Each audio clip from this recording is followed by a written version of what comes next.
What is going on, people, and welcome back to another video. Today, we are joined by Lewis, aka Fergy, on socials. How are you Hello, doing, mate? Very, very good. Thank you for having me. No problem. It's massively appreciated you coming on. No problem. We're just saying we're enjoying the heat, aren't we, in the UK? I'd probably look red as a tomato on here, to be Yeah, fair. It is just cooking. yeah. I'm wet. I'm wet right now. It's sticking to Same, me. same. It's rough. Um, yeah, I think the only place to start with us both being United fans is Manchester United, where we're at the minute. It's Yes. there's so much going on. Amazon Prime, the stadium, the new land, the transfers. In terms of, I want to start though with Ineos because I think we are at that point in the transfer market where a lot of people are starting to question Ineos. Yes. Where are you at with it? What's your thinking? I think the biggest thing at the minute, from seeing multiple journalists talking about it, we're delaying. That it's the clear and Yeah, obvious sign. Nothing's being done. They're delaying.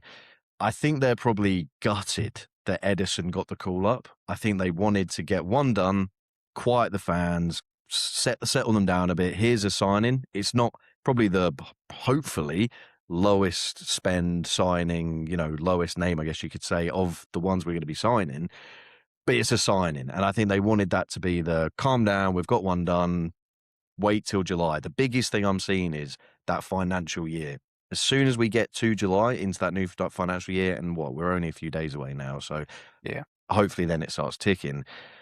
That's what I'm seeing. That it is literally, we don't want to do anything. We want to get to that new financial year because it will help the books. I mean, obviously, there's so much more behind the scenes that we don't know, but from Ben Jacobs and others, that does seem like the plan, and it correlates with exactly what we're doing. We're yeah, delaying. We're putting out briefs constantly of we're doing this, we're not doing this, we are interested, we're not interested, to keep people up and down, up and down. So then when eventually it works, and eventually we do or don't sign players, we go finally or something like that. But it really does scream wait till July, which is I I get it if it helps the books, if it means we can have more money to spend on players. It's a good thing, it does help us, but it's frustrating, the parade. No other club gets it. No other club gets this sort of circus of rumours. You're interested, you're not interested, you're linked to every single player. No other club gets it, and it's infuriating for us as fans, and especially your average fan or your fan that's just kind of in and out, watches the odd game, won't care. They will not care about it. They don't, whatever. They just wait till they see the player holding the shirt up.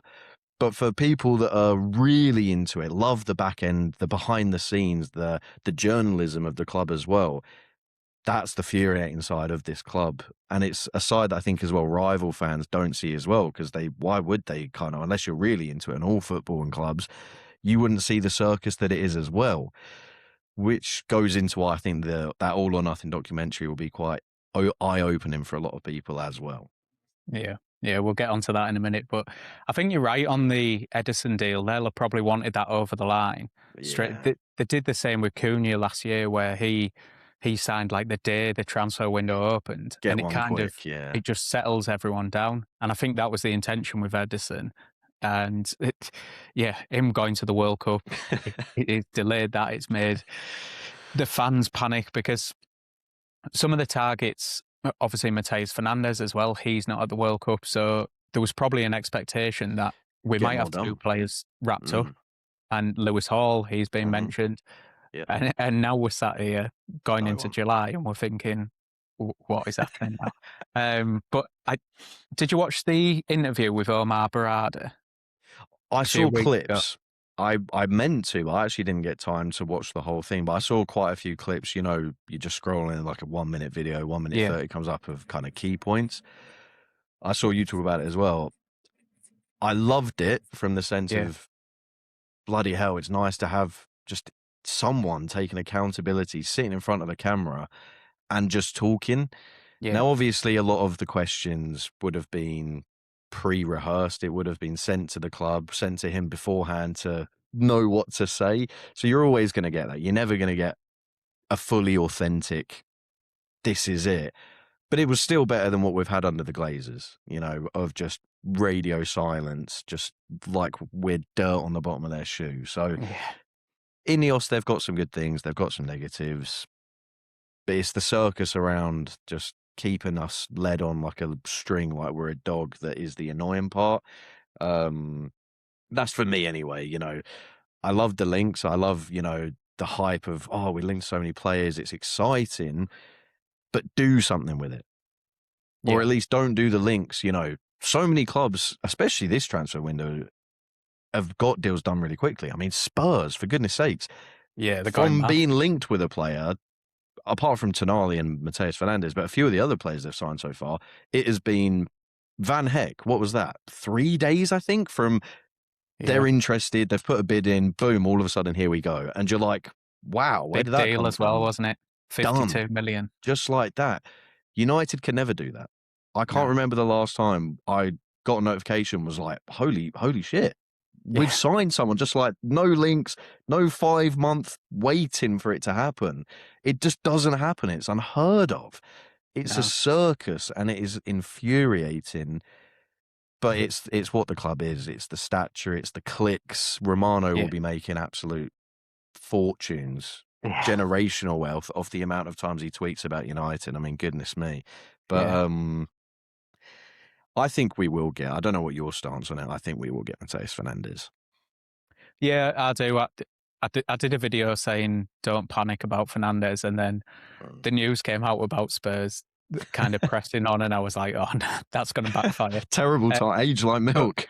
Yeah, it's. I think we will get it done. I think it'll come down to the player probably turning around and saying to West Ham, "Look, I want to go to United," and I don't think we're going to get him cheap. I was expecting it to be about 60 million, but I think it might get up to 75, 70. I think the biggest reason I'm probably not that worried of Spurs is because if it was going to happen, it would have happened. That's how I see it. Yeah, that's true. They've been interest for a while. As we've seen, they're doing deals quite quickly. If he wanted Spurs, if he was happy to go Spurs, sold on the project, if they're offering him, which is reported, more money, offering the West Ham more money, why wouldn't it be done? That's the biggest thing I'd look at it.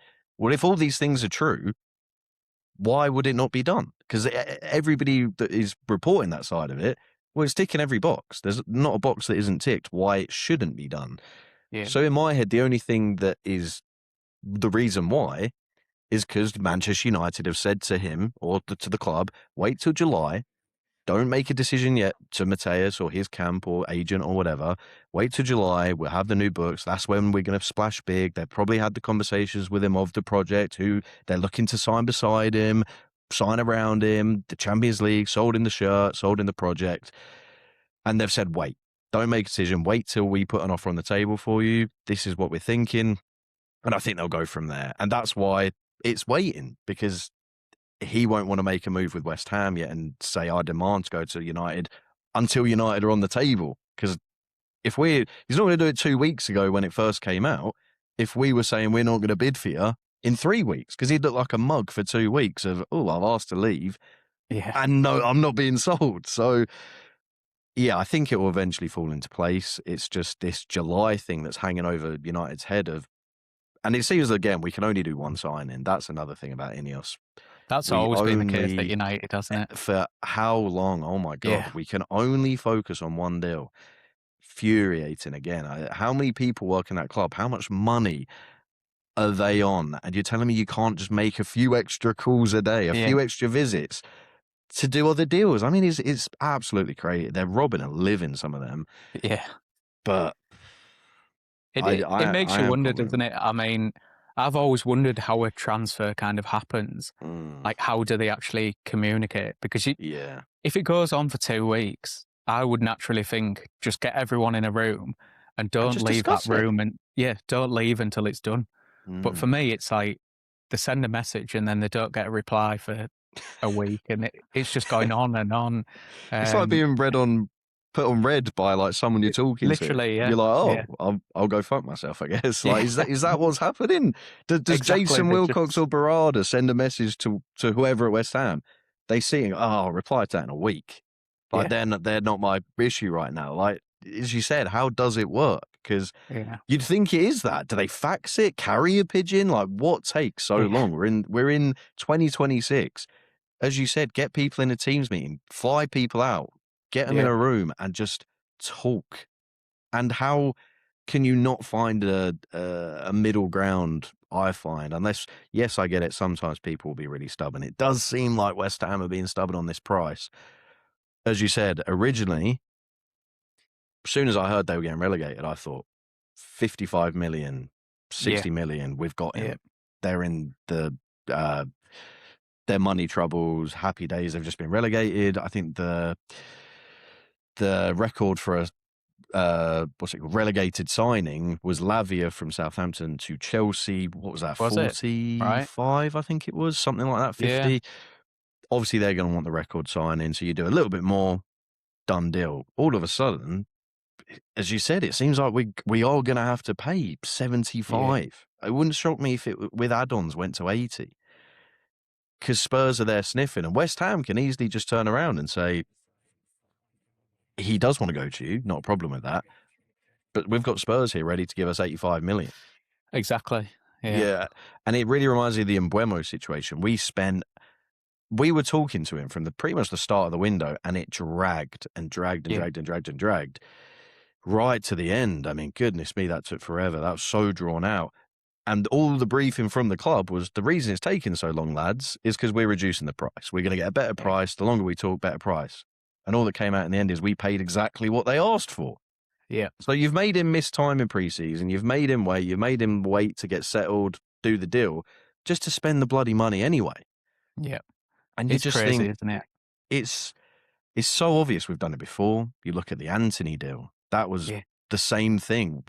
Start of the window, he's quoted at 45, I think he was, or 50 Yeah. from Ajax. Boom, because they didn't sell any players at that point. They get absolutely raided by every league, every club in the world. Yeah. All of a sudden, they're like, no, we actually want to keep him. Now we have to pay whatever that was. I mean, the ghastly amount that we paid for Yeah. Anthony, when we could have got him for pretty much half if we was just competent. And Yeah. it is exhausting. And as I said, I mean, the fact fans can see this issue, but people on who knows how much they're on, 100 grand, 50 grand, 200 grand, 500 grand a year, Yeah. cannot see it, and making these errors you're like, what is going on? Yeah. You do wonder, like Wilcox, I think he gets a lot of stick, but what is he doing? I don't understand what his role is really. Barada seems to be the one who has all the contacts and it's kind of Yeah. fronting up. Vivel's doing the scouting side of it. So I think Wilcox is just kind of this middleman, and Like a happy, yeah, it's just kind of taking the money, taking the salary, and I'm not entirely sure what we're actually getting out of him. I might be wrong on that. You don't know the the behind the full scenes. workings. But yeah, we'll probably see that in the documentary a bit more, which will be really good. It will be. Yeah. I'm surprised they've done it. I'm Yeah. stunned. I'm still Yeah. stunned. I never thought it would happen. Genuinely, even if we got rid of the Glazers, I just never thought it would be something this, because of, as all the points we've made already, and everybody knows how embarrassing this club is run at times, how poor Yeah. decisions are, how things work compared to other clubs. I can't believe they've done it. I know No. the money talks, and we know it's confirmed they've been given the record for a documentary or whatever it is, but we're going to look stupid. I mean, we have to, that's as well why I thought I was confident, but we're taking a while, that Yeah. we'd have a very good summer because of this documentary. We cannot afford to miss out on players. We cannot afford to have a bad summer because it's all going to be recorded. They're already Yeah. in there. I assume they're already going to be recording right now, or at least after the World Cup, they'll be in there. I think they said from the start of July. Yeah. Basically, when players start coming back, they're going to be there. So, yeah. And which again coincides with, as I said, the club having money. Yeah. The documentary can start. Oh, look all these players we're buying. Look how competent we are in July, and they'll skip the June shit show. Yeah. But yeah, that is a good point. You don't realise how much stuff like that actually plays into the financial year end is Mm, massive for the club because you're shifting that cost into that next year. So for yeah. PSR or whatever the new rules are called, you're kicking it down the road a bit. But for West Ham, you think they'd want it done in June. I'm not entirely sure what their year end is. Yeah. But then I That think might that pass, but they had this new cash injection, didn't they? I've yeah, got they a West got new Ham fan that investment, said, so yeah, that now they're a little bit freer. I think they do still have to sell, but they're a bit more like, it's not as urgent as before. But yeah, the documentary I think is going to be great. Oh my God, yeah, everyone's going to be there. People are stupid. They're lying. If Chelsea fans, Liverpool fans, Arsenal fans, they will all be watching. Of yeah, course they will be. Why wouldn't they? Everybody's going to watch because there's going to be the amount of clippable moments, the amount of memes that are going to come out of it. Everybody's saying it. There's going to be videos of Carrick fucking crying. There's going to be yeah, players crying. There's going to be everything in there. It's going to be great. Absolute. It's going to be cinema. It is going to be yeah, so. They should play in cinemas. yeah. People that sell out, but it's You- going to make the club look poor, and it's going to make Yeah, United fans look silly. But I'm hoping we can have a good season. I'm hoping they can lock in a bit, knowing everything's going to be recorded, yeah, and I'm hoping it calms players down a bit as well, knowing cameras are there, knowing they could get a bad look exposed. We've seen it in other documentaries from, yeah, all the other ones they've done. Players can come out of it quite, on the worse side. yeah, Some players come out looking really good. All of a sudden, they've got a massive fan base of people that weren't really there before because how they conduct themselves, show themselves, lead themselves in front of other players. But it's a big 50-50. yeah, Everything will have its ups in the documentary. Everything will have its really low points. It's just hopefully we have a bit more high than low, yeah. and it swings in roundabouts. But Yeah. It changes the perception, I think, because you think back to the Arsenal one where they put the speakers out at training and they were playing the Liverpool music. That yeah, was one of the most clippable things that's ever been on the internet.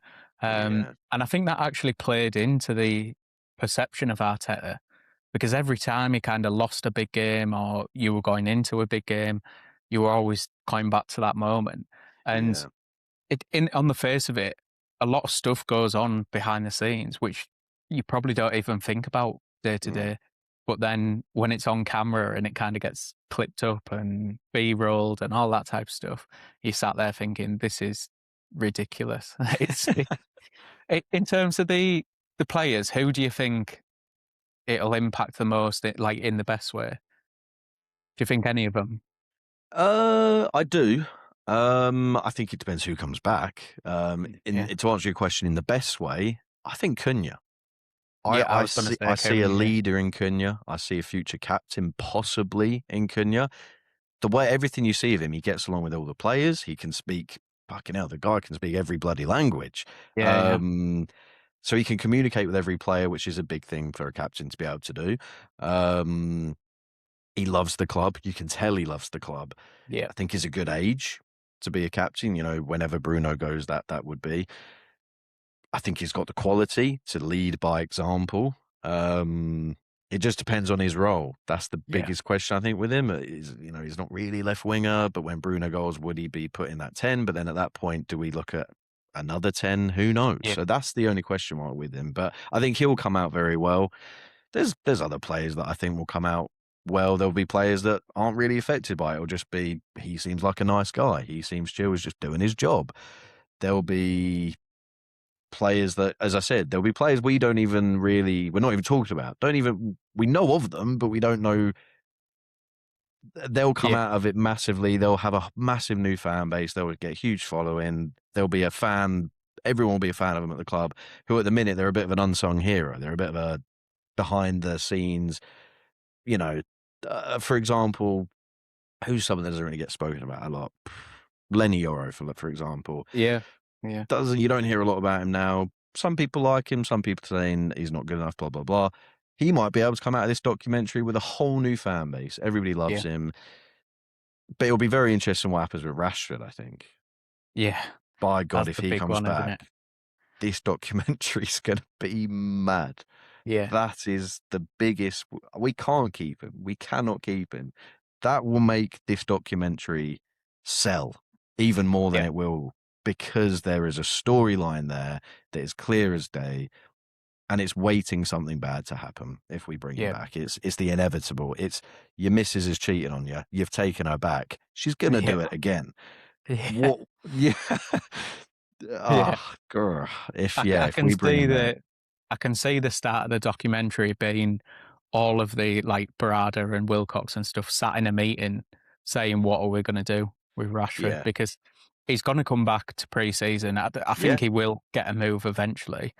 It's just, what do we do in the meantime? Because he's going to be yeah, around the club. He's going to be in training. And I don't know. He's one of them where he's too good for you to marginalise him. You have to have mm, him training. You have to yeah, have him kind of in the shop front almost, because if you're saying to these clubs, right, we want 40 million, how can you do that if you're not including him in the first team?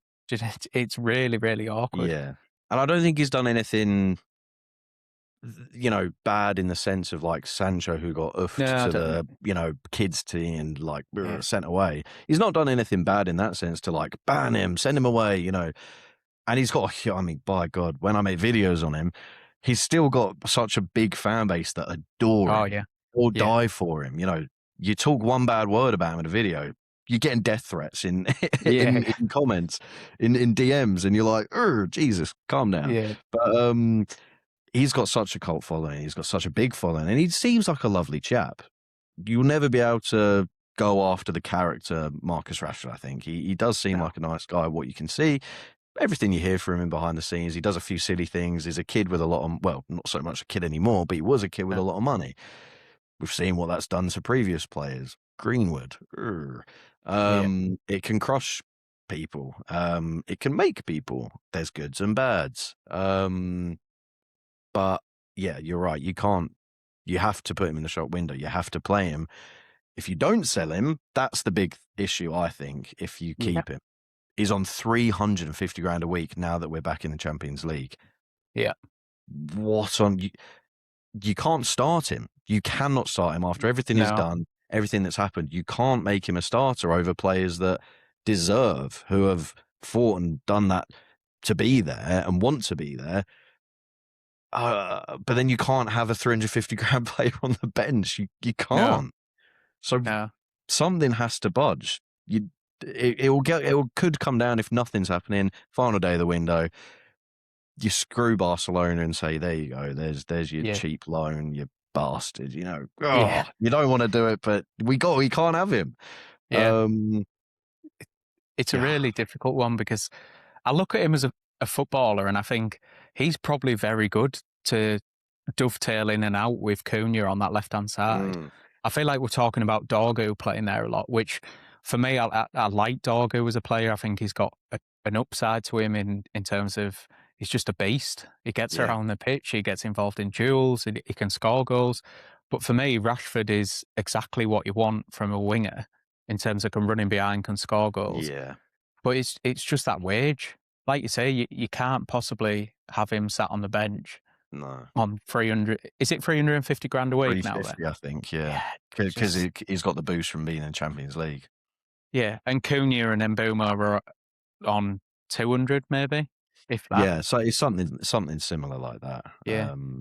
So it And just again, doesn't you've work got this out. thing of United trying to sort the wage bill out to Yeah. avoid dressing room drama a little bit, because I do get it, at any of our places. I don't know why people try to think footballers are such a different, on a pedestal aspect. They're all human. Yeah. If at my work I'm doing the exact same job as somebody else and they're getting quadruple, if they're getting double Yeah. my salary, you're gonna be pissed. You're gonna be Yeah. livid. Or if they're even doing worse than you. Yeah. So, or couldn't you say that is a reality? Rashford comes back. Rashford's on the bench. Cunha starting every game. He's looking at it going, he's getting 150 grand more than me, and I'm playing every game, scoring nearly every week, providing he's doing this. Yeah. Or I'm 150 grand down a week. That is mind-boggling. So you can see why players fall out. You can see why they have egos. You can see why the club is trying to hammer it down, because we have been given crazy contracts for ages. That's why Casemiro's gone. Sancho's going to go. It's why they're trying to get rid of Rashford, because they're trying to wean out these crazy contracts that have been given. But and why, there's reports of the Tchouaméni deal being kind of difficult because they don't want to break the wage structure for him. Although I think that's a bit of a lie, because he's only on 220, I think. So not that bad. It's one of them. I think Bruno's obviously, I think Bruno's the highest earner, isn't he now? Which he's not done his new deal yet. I don't know what he's on at the minute, but they're discussing a new deal for him. To make, they're going to make him the highest. He's going to be the highest, isn't he? But Bruno completely, if the player justifies that wage, which Bruno Fernandes completely does, there's no issues. Like Tchouaméni coming in on 220 to 250, I'd understand that because he's a World Cup winner. He's coming from Real Madrid. He's going to start. I could understand that. Whereas if you're signing or keeping a left winger who might not play on that amount, it doesn't work. Yeah, I think Tchouaméni, as you said, bang on. He would deserve it.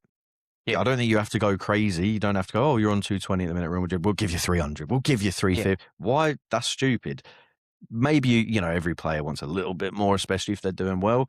Yeah. As you said, maybe you bump him up to, oh, you're on 215, 220. We can give you 240, 250 with incentives, something like that. It's not a lot more. And in the grand scheme, yes, it's a lot of money. But you look at it, he's there to replace Casemiro, who I think was he on 300? Yeah, I think something like that. So you're still saving money. The replacement you've got is less than what you've just got rid of. And they're very different players, obviously. But as you said, Tchouaméni, there's so many plus. I mean, Mbappe gave him the captain's armband. I noticed that it was last night, wasn't it? Norway, France. Yeah. Was it last night? I'm getting confused with days. Yeah. But when Mbappe went off, Tchouaméni got the armband, and I thought, it's quite a good sign if we do get him. The fact he's been in that big France team, the name's in there, and he's being given that armband, but it's a great sign. He's a leader then. Clearly a good, well, I say a good guy. He's walloped Valverde, hasn't he? But you don't know what happened there. I quite like that. I don't mind it. But no, it shows good signs, and as you said, he'd start every single week. So I think some players, as you said, you have to pay, and I think that again, that's the issue with Ineos that I'm having. It seems like they're trying to make a team of Everton salaried players. Yeah. The age grouping of kind of Chelsea project, but expect to win things like Man City. Yeah. They're stupid. That's never going to work. I mean, what are we doing? Sometimes you have to pay above and beyond. Sometimes, like this Matheus Fernandes deal, we don't want to. We wanted to pay 60, but we've been thought we don't want to lose out. Why do we want to give a rival in the league, Spurs, this player that could be a world beater in Matheus Fernandes that looks so promising, so good? Why would we even give him the chance when we're in a way better position? Yes, annoying. We do want to buy a lot. We do need quantity, but you also got to have quality this summer. But when you actually look at it, it's like 15, 20 million extra. It's a pain in the arse. But we do have a lot of money coming in this year. We've got, obviously we're in the Champions League. Greenwood should be bought by someone, possibly from Marseille. You get 50% of the profit on that. We've already, I think, not sold players, but we've got some sort of money coming. Oh, no, we did sell Rasmus, didn't we? Rasmus, Nana's just gone on loan. Nana's gone on, so that's that wage covered. The Agate thing, we've not really spoken about that yet. We did off camera, but I don't think we've spoken on here. I saw literally a few hours ago, there's some FA... I saw your video on this. I can't remember the exact wording of it, but there's some system in place where the FA, because he's been injured, I don't know if it's just if you get injured in the Premier League as well, or if it's because it's in a World Cup he's been injured, they give a compensation of about 5 point something million, and they'll pay up to, I think the maximum, 120 grand a week of wages. He's luckily on 120 grand a week, so that's his full wage covered after 28 days, and obviously he's done his ACO, it's going to be out for nearly a year. So it's the equivalent of him going on loan in complete fairness. So I don't think that, because I'm worried, because we've been kind of said all summer from all the journalists, we're going to get 2 midfielders. We're definitely going to get 2 midfielders. We need 3. Yeah. So I don't Cobb is like the only hearing. one now, isn't he? Yeah, I don't like hearing from like Romano and all them. You're definitely going to get 2. What? I don't like that. No. What do you mean definitely going to get? It should be definitely we're going to get 3. Yeah. But then he kind of puts a caveat after each thing, like, well, you could get 3 depending on Agate's sale. Well, he's not going to be sold now. But does this FA kind of the equivalent of him being on loan still make us then go, oh, okay, it's the equivalent of, so we can still bring someone in? It's a hard scenario, because I get it if he stayed Agate and you couldn't sell him, the club could brand it as, oh, you've got a player there still, so you got to use him. Well, we don't. Yeah. Yeah. So it's one of them. I think we need. Me personally, I think we needed 3. We still need 3 with Agate, because Agate wasn't going to play either way. No. The only downside is we don't get a fee for him, which might have been 20, 25 if we were lucky. Yeah. So it's going to come down to Ineos just making a decision and saying, do they go out and loan someone, or do they get a free transfer in to cover that? Or we don't really do loans. We need it like historically. God, Amrabat, loan. Yeah. Sabitzer, loan. None of them really, lit the world on fire. We didn't make any of them permanent. None of them have really lit the world on fire to the point we go, let's activate that. That was a good loan. I mean, Sabitzer, he did well. He got injured a bit. Same with Amrabat. He didn't do bad, but he didn't, make people go, we've got to go get you.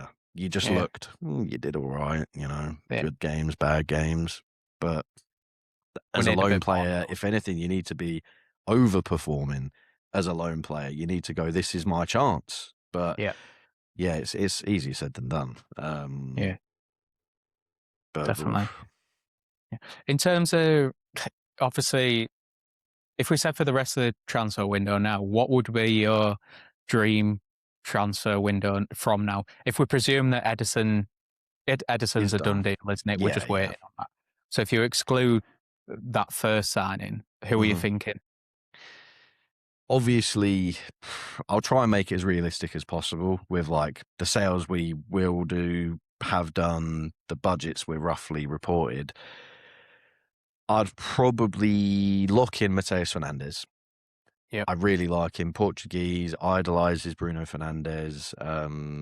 It seems like the recovery of João Neves that we missed out on, that's what it's given me. So I really, definitely want him. Seems like a good lad. People talk about, he's been relegated twice. Just, them opinions. Irrelevant, isn't it? Yeah, it's just awful. Really like him. So he'd be a lock for me, 100%. As I said, if you have to pay a bit above and beyond 75, you pull in the leg a bit, but I think you do it. You can't, especially, it's a bit different if like PSG get him. You're like, okay, we probably won't see you unless it's in the Champions League late stage. Yeah. But you can't let someone in the Prem beat you to him, especially Spurs. That's embarrassing. Goodness gracious. So, he would be one. The next one, I actually can't give you a definite because it's a bit of a mixture. Because whilst we've signed in, that's Edison and Mateus. We ain't signing 4 midfielders, so there's only one left. It would be Tchouaméni or Alex Scott. Or Angelo Stiller. A name that no one's talking about, never really see, not even journalists talk about. That's why it's just an absolute Hail Mary out there. Yeah. Won't happen. I was hoping there was a chance throughout the season with Vivell, obviously being a big in the German league. I thought you might see something he likes. Maybe there's something there that obviously we're just fans. They have all the data and stuff to see. I quite like him still. I've liked him for a few years now. He looks really solid. But at the same time, I think if you get Mateus Fernandes done, getting Stiller and your 3 midfield, the brand of the midfield rebuild, big plaster across the thing being Edison, Mateus Fernandes and Stiller, all of a sudden you go, oh, that's, it's just the names, isn't it? It is, And individually are good. And it's wrong to think you need like the shirt seller name and stuff like that. Because I mean, look at some other clubs. Look at Brighton. They never buy a shirt seller and make these incredible players. You don't have to always get the shirt seller, but United love getting a shirt seller because the money it makes and it keeps the fans happy. So yeah, I don't think it's going to be still. It would be nice, but I don't think it will be. So either Tchouaméni or Alex Scott. Yep. Who knows? Alex Scott Bournemouth want him to sign the new deal. They will be quite harsh in negotiations because of that. Yeah. I don't think we've done business with Bournemouth as far as I'm aware in a while, so it's not like there's any bad blood or anything that they'd be spiteful over something about or anything like that. So there should be okay relations there for it. I just think they'll be a bit annoyed if he says, I want to leave, because they want him to stay. You know, they're in Europa League. They've done very well. If they could keep a lot of their team, that would be gassed for them. But it does seem like he's going to go. There's plenty of clubs in for him. I would kind of be shocked if he did stay, but I wouldn't blame him staying another year, then get a release clause, leave the next year. Could make sense for him. But seems a really good player. Again, whereas the Mateus one reminds me of João Neves, not so much the player as such, just the way we've lost out on João Neves and you've got this young player again that's coming through. This one reminds me of the Frankie de Jong deal. Yeah. He reminds me a bit more of the player as well. Yeah. I'd really like it. I think, though, then you're not really filling a gap. But then I saw the video, the last podcast you did with Dev, where he went in to explain possibly Carrick and the Manchester United model isn't so much about filling the gap of we need a DM. It's looking at the PSG model of just getting very good technical players, which I'd like.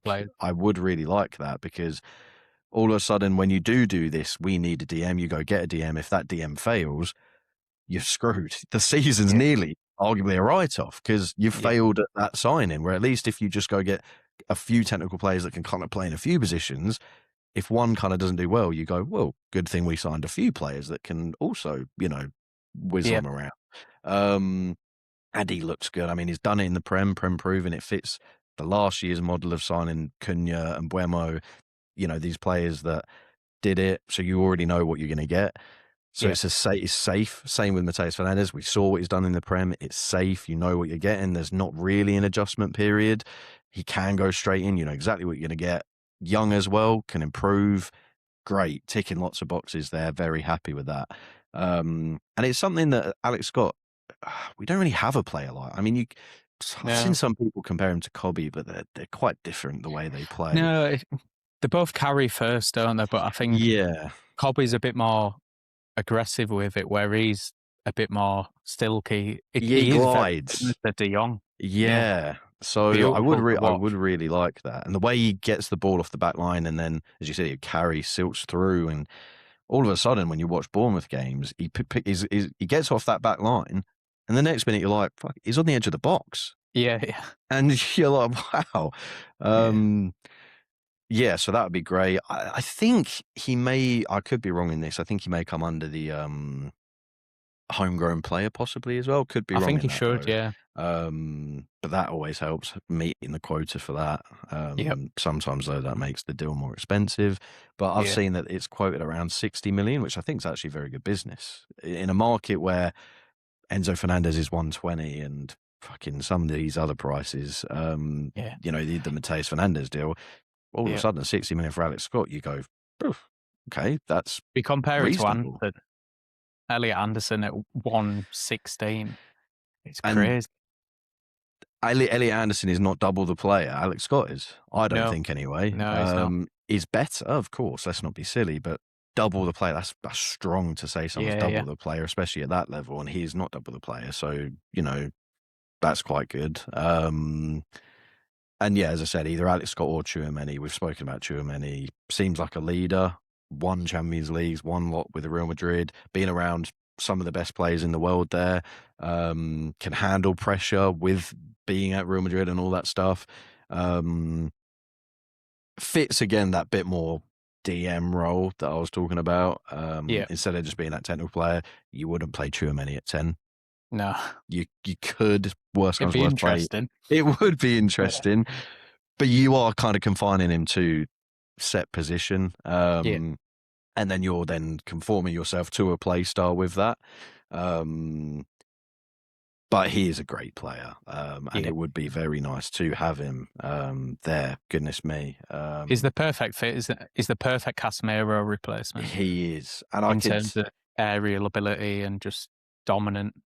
And we've always done quite well with French, Yeah. players. Not Yeah. that it's like a roulette wheel. I like to think of it. So many people do like saying, I've seen the thing before about we're so unlucky with Dutch players. Every Dutch player we get is shit or something like that. Yeah. You can't just throw, combine everyone just because you're from that nation and you come to Manchester United. You're not going to work. You can't do that. It's like a roulette wheel. It has no memory. Gambling has no memory. Football transfers have no memory. It doesn't matter where you're from. No. There's stats behind stuff that can, what leagues you've been in and stuff like that can help. But where you're from plays pretty much no part whatsoever. Yeah. Apart from maybe Brazil, and you've got the ego of kind of you're meant to have a bit of flair to you.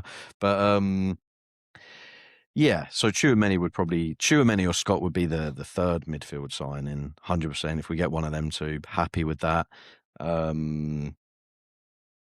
I think we need a left back pretty desperately. If we're saying Dorgu is going to be a winger, which it seems like when he did come back, he was being played there under Carrick. Yeah. We've got Luke Shaw, who, of course, he plays the full season every game when there's an Yeah. England tournament. Who would have It's guessed that? crazy. Yeah.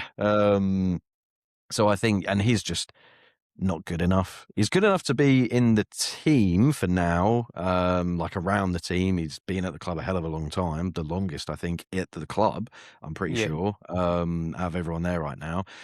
So he knows it inside out.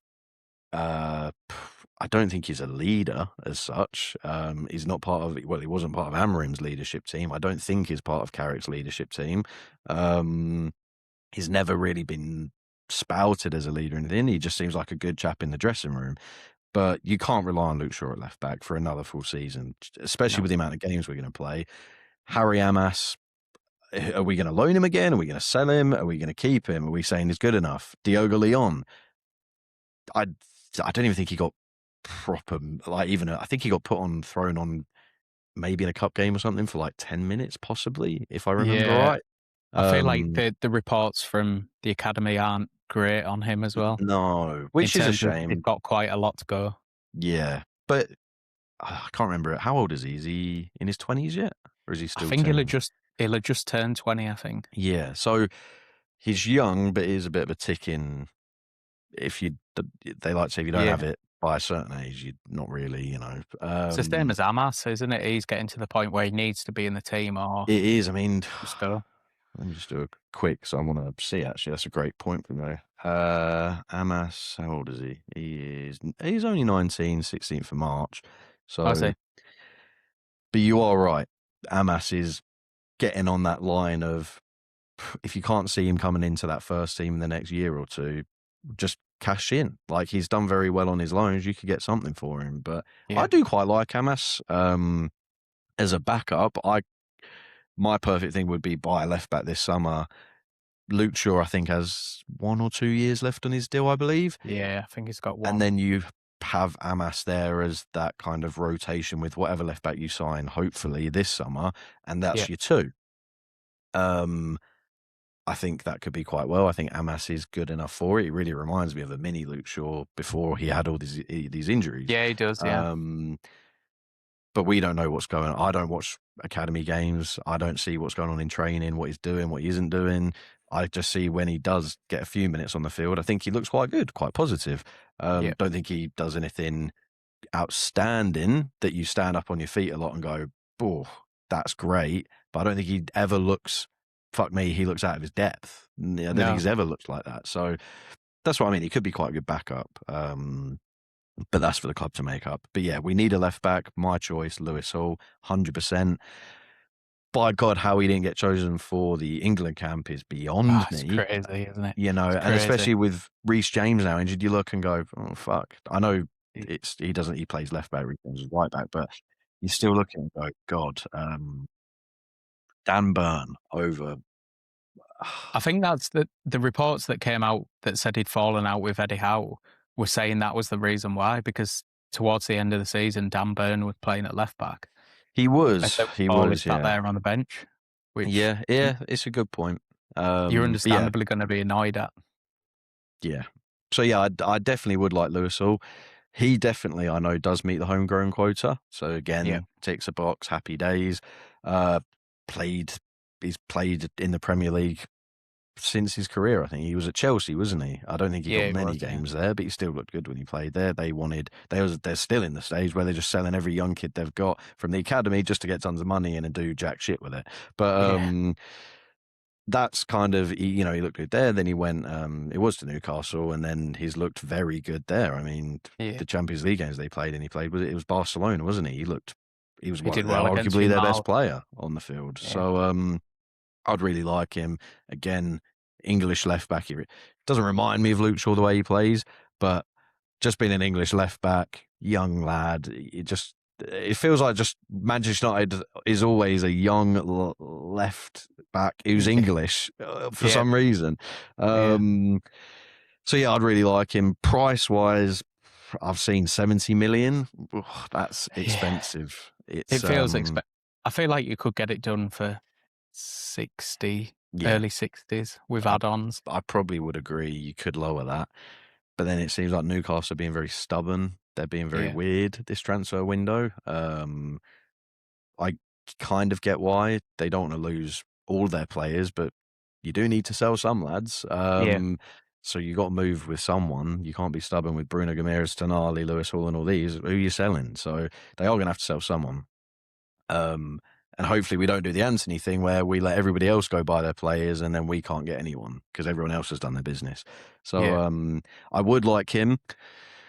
I think he'd do great. I think he'd be very, very good. I think it would be I'd be really annoyed if we did miss out on him. I'm not gonna lie. It would be a big signing where I'd go, that's a big miss. That's a mark down for Ineos if they can't get it done. Obviously, there might be things behind the scenes of they literally physically, even if they offer 70, would not be able to do it. But yeah, the lad wants out. It's very clear coming out of his camp. He's not happy. He's fallen out with Eddie Hall. Eddie Hall's being backed, surprisingly, by Newcastle. So he's going to stay. So what's going to happen next year? They've fallen out. It's yeah, hard to build a fallen out relationship, especially as a football player with an ego. And they're not going to be in Champions League football. They're not in any Europe. So, where's he play? If Dan Burn, for some reason, does go over him, it's tough yeah, for him. So, and why would they want to hold on to an asset that if they don't play him is only going to depreciate? yeah. So, That's the thing. You're not getting. This feels like the opportune time to sell him because if you can get 60 million for a left back, it's a that lot of could be money. your backup left back. Yeah, I mean, it's great. It's a great bit of business when you look at it. So, yeah, I think we should be able to get it done, but I don't think it'll be easy. Definitely don't think it'll be easy. But if we miss him, it doesn't matter. We need a left back. yeah, Who you look at next, maybe Truffert. Because I yeah, like, I don't know, every United fans, it's like Marmite with Mark Goldbridge. I don't know how you feel about him. I quite like him.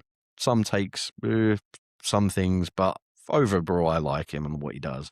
I saw him a while ago. He made a video on a bunch of left backs: Truffer, Hall, Robinson. Compared them all with Luke Shaw, stats and all this stuff. Obviously, stats are one thing, eye test is the other. But the stats were really interesting. yeah, Luke Shaw nearly at the bottom in most compared to all them, or about average. And Hall was like near the top with Truffer just below. So one of them two would be great. Anthony Robinson, probably not. He's old, quite injury prone. I think he's a good player when he's available, but even then he gets injured way too much. it doesn't make sense at his age, does it? No. So I probably, if we did do that, I'd be a bit Yeah, worried, let down by the club. But yeah, Truffer would be exciting, would be interesting, a risk. Another bit of Bournemouth business, possibly. Maybe then you can't do Alex Scott. As I said, there's all these factors that trickle into it. But yeah, yeah, Lewis Hall would be the main one there.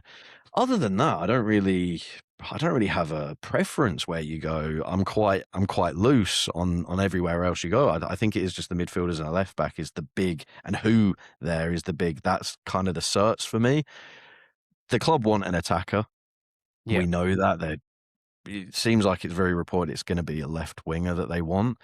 interest in Diamonde, interest in Rogers. We've not had really any other interest links so far of any other wingers, but they're the big two, both left wingers. So clearly they're looking at that spot and a specific style of player. We're not going to get either of them. No. Diamond, we're not going to pay 120 million for Diamande. Hell no, it's not even worth that. Let Liverpool do it. Goodness me, let them. He's a good player. He'll do well for them. He'll score goals. I'm not saying he's going to flop like Wirtz, but he's not going to be 120 million. He's not going to be Salah. No.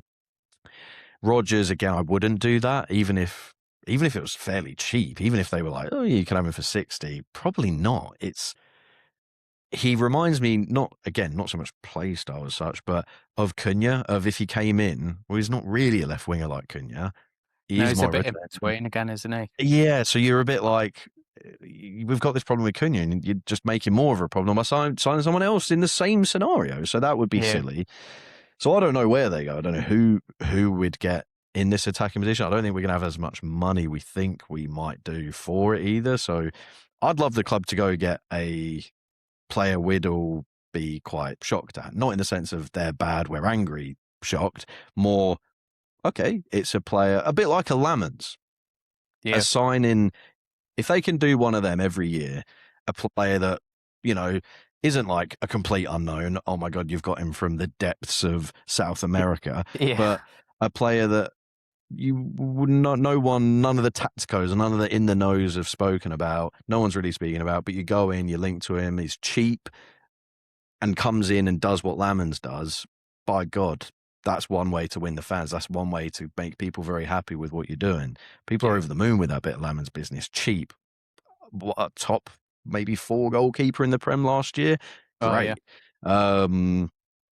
Perfect. So if they can do something like that in the attacking position, that would be great. But it depends what they want. I'd rather get a striker, in my opinion. As I said, you've got Dorgu and Cunha as that left wing, who are very different players. Yeah. We've got Shesko. Xerxes, I think we need to sell. Yeah. He's not doing it for me. So I'd look to sell Xerxes. I think we'd get suitors. I think there's been a lot of Italian suitors to buy him. I think that's it's quite glaringly obviously to be done. It seems like an easy win. And then where you go, as I said, Lewandowski, I think he's on a free now, isn't he? I don't know. Wages could be an issue. I feel like he agreed a deal to an American team, I think. MLS or something. Yeah, which makes sense, doesn't it? It does. Yeah, but I think he could really help us. Just a year or two, that experience for Shesko, you let him come in, and I think you still make Shesko the main man. You make him the star. You don't all of a sudden bench Shesko. You just say, we can lighten the load with you a bit with this guy. You can learn from him. He's bloody hell, his Champions League record, goodness me. Throw him on near the end of games or to give Shesko a rest. He's going to score you some goals. Yeah, but I, as you said, I don't think that will happen. But as I said, anything could happen. We're not really linked with too many people so far in the attack situation that I think we have money for. So at the minute, we could get anybody, and I would be quite shocked at the moment seeing that. It just depends who. As I said, I'd rather a striker than a winger, because I think we're okay in that winging department, at least for this upcoming season, where we need sell Xerxes. Well, you can't just have Shesko, so we need a striker. As I said, whoever that is. There was a lot of links with who was it? A Levante. I don't even know if I'm saying that properly. I'm not Spanish, but I forgot what his name was. But he was the Levante striker. Oh, I can't remember his name. Is it Asulo or something? I can't remember his name. Let's but Levante. Yeah, that was a couple of weeks ago, wasn't it? There was just Carl Etta Ayong, 22 years old, Cameroonian international. There was tons of links. I mean, I don't know if that's one of these journalist things where they've been slipped a backhander, promote our player. But every club got put with him. PSG, Real Madrid, Barcelona, Arsenal, Liverpool, United, all interested in this guy. Yeah. All of a sudden, no one's buying him. So I can't say I've watched him at all. I don't know anything about him. I just saw all the people linked and thought, oh, maybe they've found a little gem.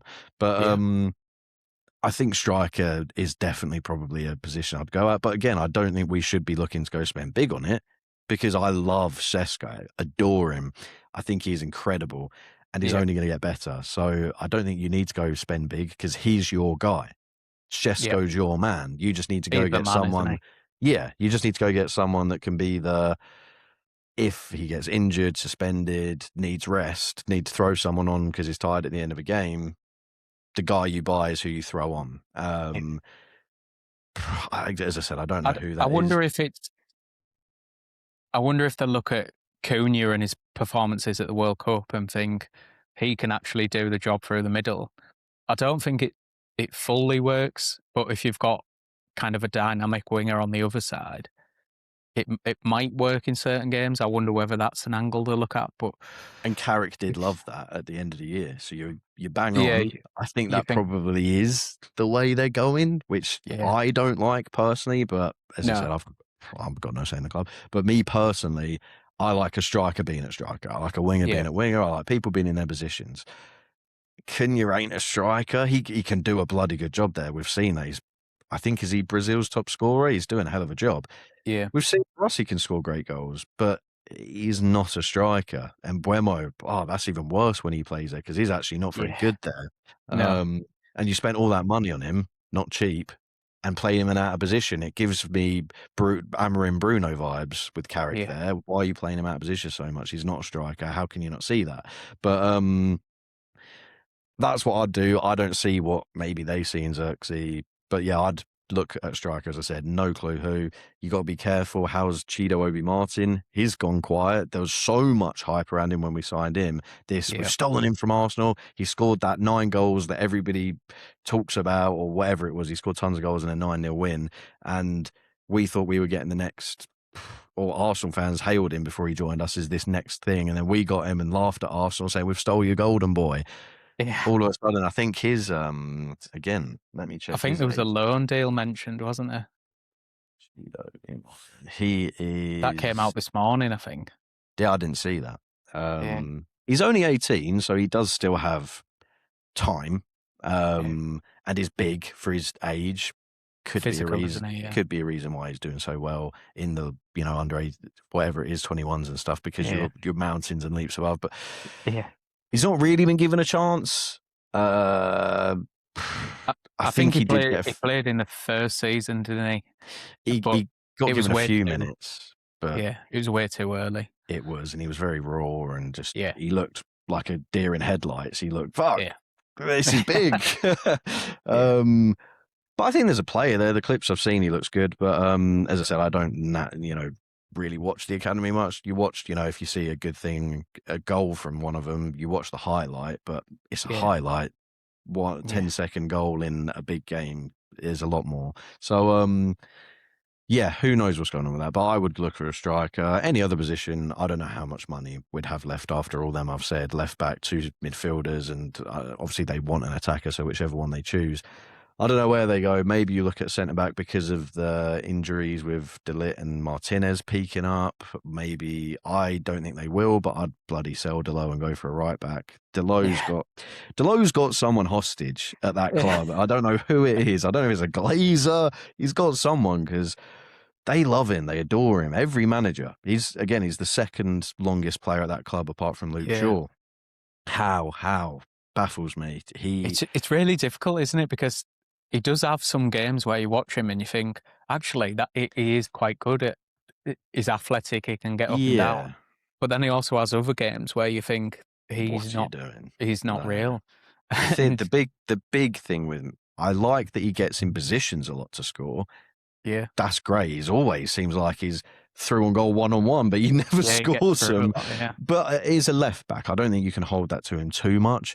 It's more the defensive side of his game, and I've kind of not at high level. I've never played at high level, just Sunday league. But from being really young, I used to play as a winger.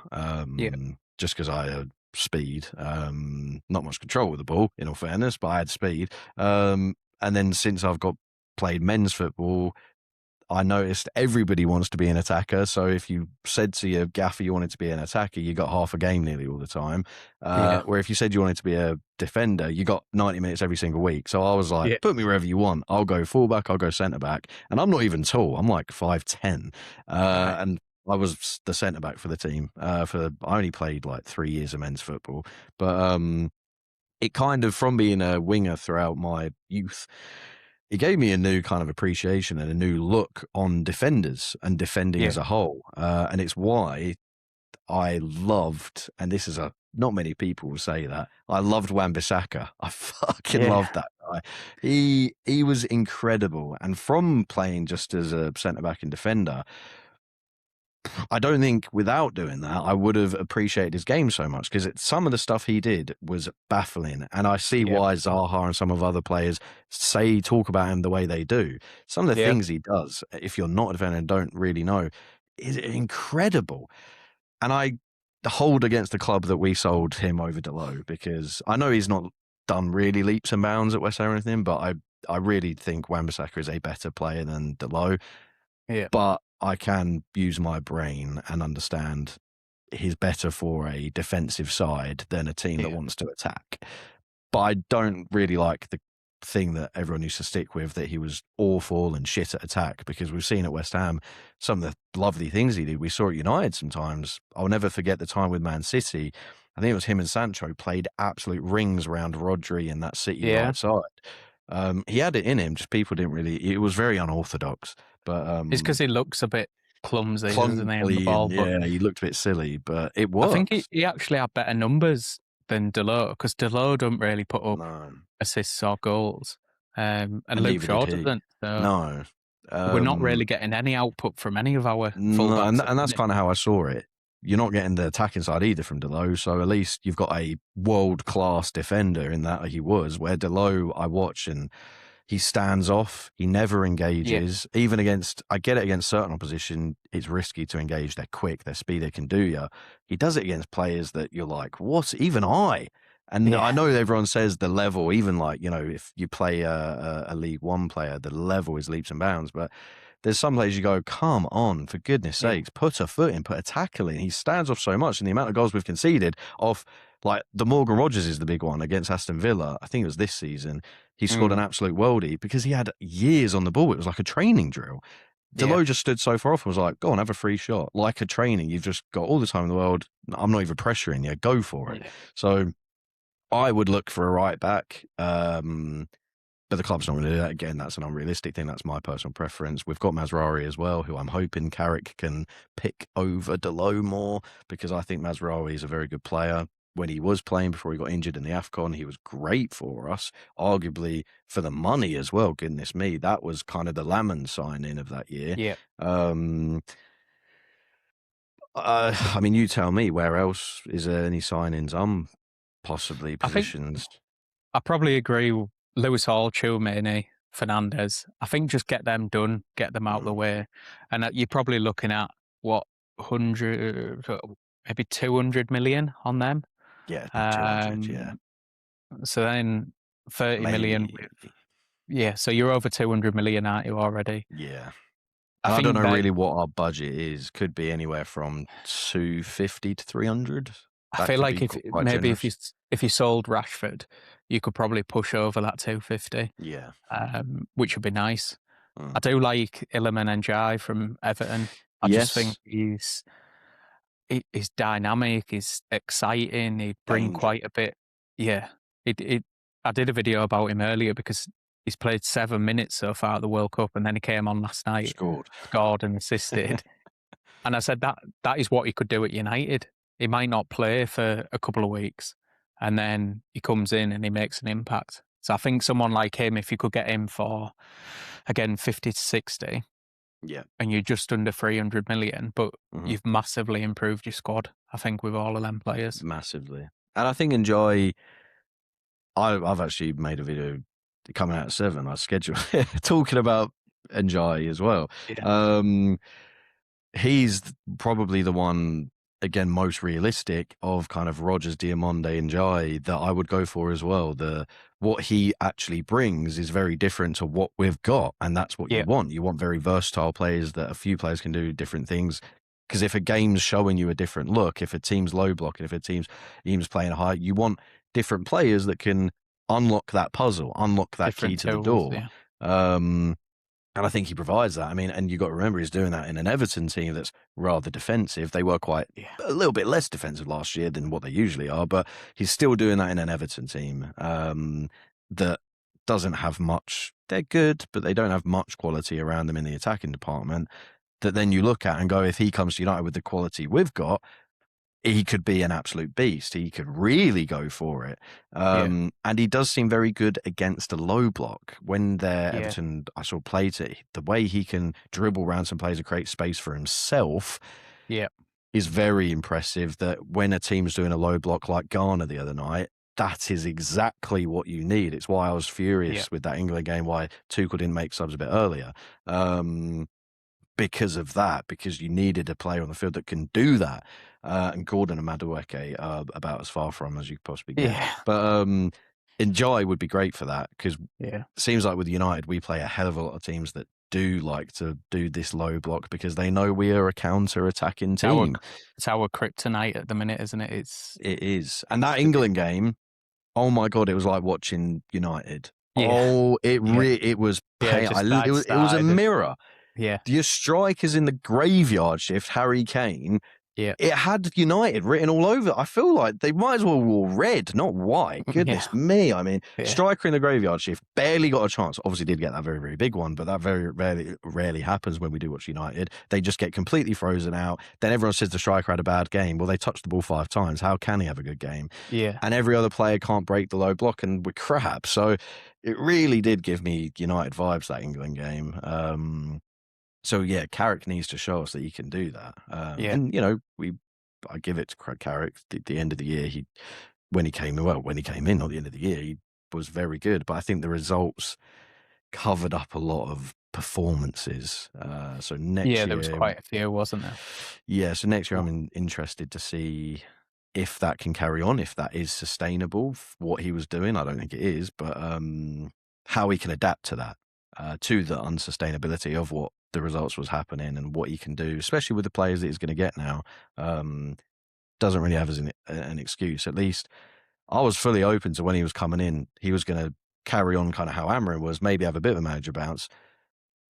And I was always going to give him time. I was always, maybe not, I didn't expect it to be the manager, I'm not going to lie. But I was always happy to not say, oh, we need someone else in now because Amarim was doing crap and he's got Amarim's players the same way I gave Amarim a lot of time because when he came in that first year, he had to deal with all the last manager's shitty players and all the yeah, show that was going on with Sancho and all them. He had to deal with all that. And I do give credit to Amarim.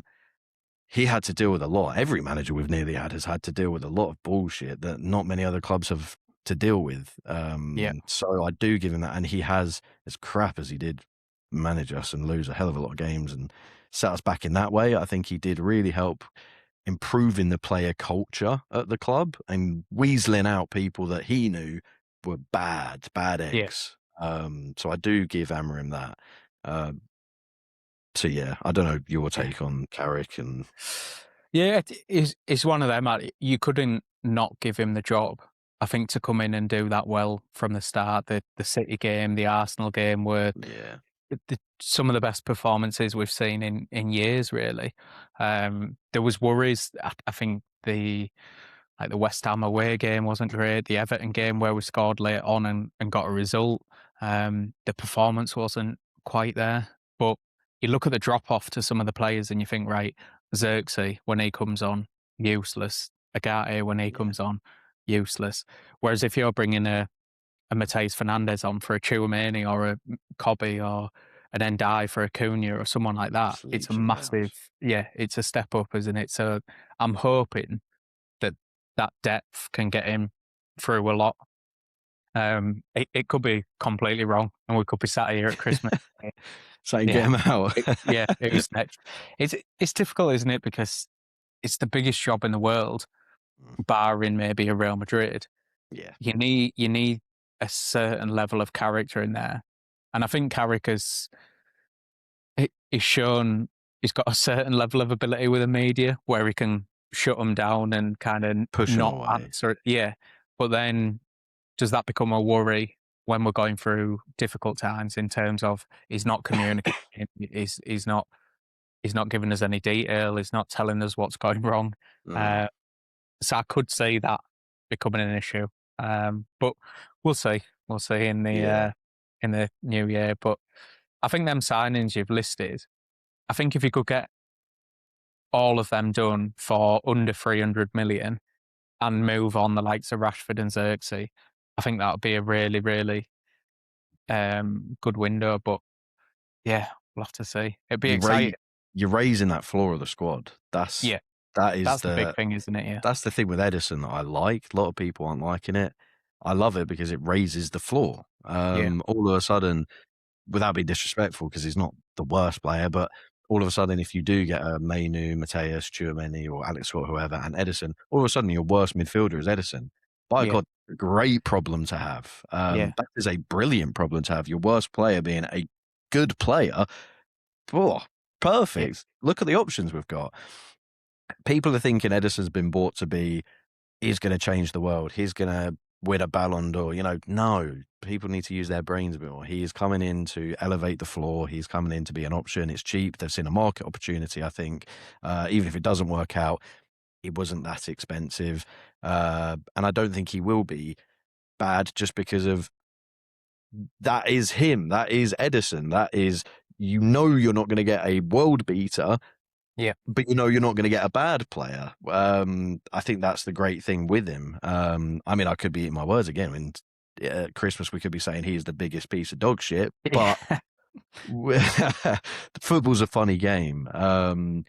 You never know, do you? I think I was quite critical when we announced that we got the here we go from Romano, Mm, um, because I just worry about the Serie A and how that transfers to the Premier League. I think McTominay is a shining example. He's gone over there and looked like Messi and Maradona, yeah, whereas at United it was quite clear he was never going to be good enough, and I no, think he's shown at the World Cup he's not good enough for United. no, not at all. So that's my worry. But like you say, if he is the base, it's an improvement on Enagati. It's an improvement on McTominay or Fred that we've had Yeah, previously. So it's a step up. But we'll see. We're not going yeah, to know until he's no, played yeah, 10, yeah. 15 games. I, So I, I agree with the Serie A thing because I think that's the same with when it's a lazy take. You see rival fans, I'm sure you get it in your comments, when people, oh, United are the problem, United's the disease. Anthony, when he went to La Liga, all of a yeah, sudden, oh my God, he was cooking. He was scoring nearly every time they played. Some nice goals as well. But people, it's so, so different. The Premier League, the style of play, the physicality, what it is, the pressure of wearing that United top. It's not even just the style of the league, it is the pressure. Some players can, some players can't handle it. That's the club's fault. The club yeah, need to do their due diligence. Sir Alex used to literally spy on players. He used to get in the know from family, from school, people that knew them from schools and stuff. How is this chap? Was he a bully? What type of guy is he? He used to get the most teeniest little details about players. Send bloody, as I said, spies on them to find out what they are doing. yeah, And that's great. That's why he is one of the best managers in the world and will ever be, because he was so meticulous yeah, and down to the wire with every decision he made. If anything, it should be even easier now yeah, to do that with contacts and social media and yeah, online to find out all these things. Which then again makes you like what the club is seriously failing in certain areas at getting players with these really bad mentalities, and like the Sanchos, how they didn't kind of yeah. see come in. There Not was that reports from obviously. Dortmund that he wasn't turning up to training. He Yeah, was doing all sorts behind the scenes. So we should have been a bit more switched on to that exactly. And lot. there's stuff like that that you think, oh, and we were kind of the only team in the race as well. It's not that that's a problem, But Yeah. it's always quite assuring when another team is interested in a player because you go, okay, they're also liking something. It's a If bit you're of a the red only flag, team isn't in, you go, why are we the only team in? Is it because of the price and we're a big team, or another team doesn't need that position? Or is there something they know we don't? Have they got a scouting Yeah. system that they've found something that we have overlooked, we're missing? Have they got contact to this person that there's something, a red flag, as you said, that we do not have? And Yeah. football's a costly game. These players aren't cheap. They're No. assets. If you make a mistake, you have fucked up. Yeah. It's And millions down the football, drain. yeah, and football is all about. At the end of the day, it's such an easy game to not predict. It's easy to win and lose in the sense Yeah. of if every year we can have a summer like last transfer window, we will win the Premier League in 3 or 4 years without a matter of a doubt. That good of a transfer window where, in my opinion, you don't really have a miss. Good signings all come in, elevate the team. You keep doing that, you're going to win. Like, you are going to win. Look at Arsenal. Every year they got rid of bad players, got rid of the bottom, increased their floor. And I don't even think the Arsenal team is all that. And they've gone and done it. That shows, doesn't it, that their ceiling is probably the lowest of any Premier League winning team for the last 15, 20 years. I can't even think of a team really with a front line as bad as that. No. Not as bad, but you know what I mean. I don't know what you mean, and I fully agree. But the squad in terms of the midfield, the likes of Zubimendi and Lewis Skelly coming in towards the end of the season, they're not on individually, they aren't elite level players.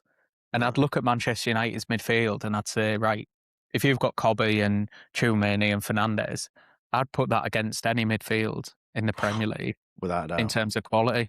Yeah. And Bruno Fernandes just in front of that. Yeah. Oh, it would be, really you're looking at, well, you wouldn't even put it in a top 3, top 2. You would, as you said, they could have a good game and win more times than not against anybody. Maybe Bar City with Anderson and Reinders and, fucking other players they've got. That's a good midfield. But yeah, I could easily Tchouameni, Fernandes, Cobby, Bruno, Scott, whoever it is, that they could dominate Liverpool's, they could dominate Arsenal's. I wouldn't take Lewis Skelly at United, even with our midfield problems. I wouldn't take Zubimendi, probably not. And they've just won the Premier League. There's how many Premier League sides could you go through each position and go, probably wouldn't have him, probably wouldn't have him, probably wouldn't have him. Usually you're like, yes, maybe not, yes, no, yes. There's a lot of yeses in there. Arsenal's team, I really wouldn't. That's why I'm so shocked they got to where they are. You look at that front line and you think it's the exact same. You wouldn't take Gyökeres over Sesko. Wouldn't take no, absolutely not. Trossard over Cunha, I don't think you're doing.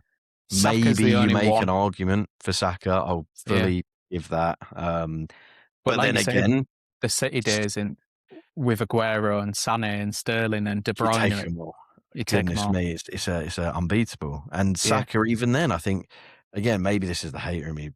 Who knows? He's a great player, incredible player on his day. Gets injured a lot. Does kind of ghost. I think Arsenal fans are just a bit blinded by him because he's their lover boy. He's our Kobbie Mainoo, I guess you could. He was our Marcus Rashford. We loved him. We would never have any disrespect against him, no matter what. But he does have bad games, Saka. He does ghost. He does just do nothing sometimes. And I'm not saying that Mbeumo and Ahmad are clear or anything like that, but they're a little bit different. But I probably would take Saka over them. And then you look at the midfield of Rice. Yeah, you can make an argument, but then if we get Tchouameni, that's true. That's an argument right there. I mean, I know wait till we get Tchouameni, wait till he's played Prem games, he might come and all of a sudden he's not very good as well. But just on paper, it's an argument. And then, as you said, you wouldn't take Skelly, you wouldn't take Zubimendi, Marino, no. Raya, Lamans, I wouldn't even, they're both good. There's not one's so clear over the other that you'd be jumping to grab them. Defense wise, I despise Gabriel, the way he plays. I don't know how he Yeah, gets away with what he does. So I think he's a good player, but I think how he gets away with some of the stuff he does yeah, is absolutely absurd. It's criminal. I don't know how he does it. He should have more reds. He shouldn't get stuff that he does. Arsenal's whole play style, I mean, we've all seen it, we've all said it. A lot of fouls in the corners, these set pieces that it did every time it went their way. That's why they won the league. yeah, They got very lucky. But our defence, I like it. I really do. As I said, apart from the fullbacks is my biggest issue. Our centre back room, I love. I'm a yeah, big fan of the yeah, centre back room. I think it's versatile, very versatile. Apart from yeah, Maguire, who I think has a special place yeah, in that room. The four I look at of Martinez, De Ligt, Heaven, Euro, I think that's great. I think that yeah, covers nearly every area you want. They all have their own kind of niche, what you want, depending, as I said, it's the key to the puzzle, the corner piece to the jigsaw. It's the depending what look you're going against. In that four, you've got a pairing that will defeat anyone. two left footers and two right footers as well, which And is perfect. both, Euro is so different to De Yeah, Ligt. yeah, yeah, Martinez and Heaven, they're a little bit more similar, but they're at the same time, one can provide a bit more than the other. Obviously, yeah, young, one's very experienced in Martinez, a little bit more aggressive, but bloody hell, we've seen how aggressive Heaven can be, the yeah, challenges he goes in for. He looks experienced. yeah. So yeah, I really like the centre back room. As I said, Maguire, it really gives me Luke Shaw vibes. Just keep extending people that don't really raise the floor. He's just experience at this point, isn't he? I think, It and is, and I think he'll probably leave the next fact year. he reduced his deal, I think the club are a sucker for cheap. Yeah, You're telling me we can keep it and he'll lower his, yeah, we don't have to then go out and spend 20, 30, 40 million on a centre back. yeah, Great news. They'll be all over that. That's why they've done it. And as you said, they probably do look at it as well of, well, we've got Euro and Martinez, who's healthy now. Bit of a ticking time bomb when that goes wrong. Maybe, yeah, hopefully it doesn't. And Heaven, and then you've got De Ligt. I think it's a month or two into the season he will be back. yeah. But back in issues, I mean, I've done my back, and since only about back in Feb I did my back, but obviously Right. probably not as bad as he done it. But at work I did it, and then about 3 weeks later, after I had a week off work because I couldn't move out of bed, it went again. Not as Yeah. bad, but back injuries, you can't fix a back injury. They No. just go when they want. So that's a bit of a ticking time bomb. Well, Ferdinand had issues with his back towards Backs the are, end of his I'd career, argue and backs are worse than ACLs. yeah, Because I know it's weak once you do your ACL, but there's players that will do an ACL and never do it again. And they yeah, can have some close moments and they'll never do it again. A back you can do 20 times in your career. You can do your yeah, back once and never again. And when you do your back, you're out for a while because yeah. you cannot move and they're You're so in bed. sensitive. And then when you're in bed, you can't do any working out. So then you come back and you're like a stick. Yeah, Um, yeah. But the centre back room, yeah, I think exactly that. I think Maguire was kept as a cheap, lowered his deal, experience, knows the club. We can throw him on if we need a goal and put him at striker like we have a few times. And yeah, he's a good lad in the dressing room and it's cheap. I agree there's more important issues. That's why I'm not totally against it. That's why I'm not kicking off really about the Maguire thing, because I think it would be a waste of money to have to go buy a centre back when, as I've just said, we've got a pretty comfortable dressing room in yeah, centre backs. I think it would be a bit of a waste of money where, in 2 years or whatever it will be, a year or two, when Maguire does eventually leave, you'll know a bit more the injuries of has De Ligt and has Martinez stayed fit that whole time? Perfect. Then we, again, just need to find a replacement for Maguire. Don't have to spend big money. If they keep getting injuries, you go, maybe now we do need to go get a big name centre-back and look at that. How's Euro progressing? You'll know more in a year or two with that four when Maguire's leaving as well, so you'll have a way clearer picture. But for now, I think it's a great time just to extend Maguire as we did. It saves yeah, money. We need to spend it in that midfield, by God, and a left back. We need every penny we can get for that. Because as you said, that's going to be 200, north of 200. just them 3 players, Tchouaméni, Fernandes, Hall, whoever it may be. That's going to be expensive. So yeah, we kind of need every penny we can get. Yeah, that's it, isn't it? I think it's going to be an interesting season. I think expectation-wise is, for me, I'm not expecting us to challenge Champions League or Premier League. I think there's an opportunity there to push and see what we can do. But if we're setting a benchmark, I'd say third or second, a decent run in the Champions League, probably quarters, semis, and then maybe an FA Cup, something like that. I think would be enough to kind of say, right, we're progressing, we're moving. It's the year after that for me, where you look at it and you say, this is the one where we need to be challenging, And because then it you've would be another. sorted your attack, you've sorted your midfield. That's what it is. And it would be another transfer window under the belt to fix other issues, raise that floor again, that following year. Yeah. But I agree. The expectations this year, first season, proper season, he gets a pre-season under Carrick. The playoff. Well, it's a bit different this pre-season because of the World Cup. A lot of players aren't going to be there, so it's a bit. But then every club's in that situation. It's not just us, so you can't really hold that against anyone. I hope we can get some of these signings done so they can go on. The players that aren't at the World Cup, that's the infuriating part to me. The Halls, the Fernandezes, it would have been Edison, but he got called up. Because at the minute, that pre-season, I mean, we'll still sell out. We always sell out the pre-season. These stadiums are full. But it would be nice for the people across. Where are we? We're a few places, aren't we? Sweden, Denmark, Ireland, I think. But these fans that get to see us in them countries that might not want to travel, it'd be great for them to see these new signings if we can get them done. And it's great for the signing. You think about the player.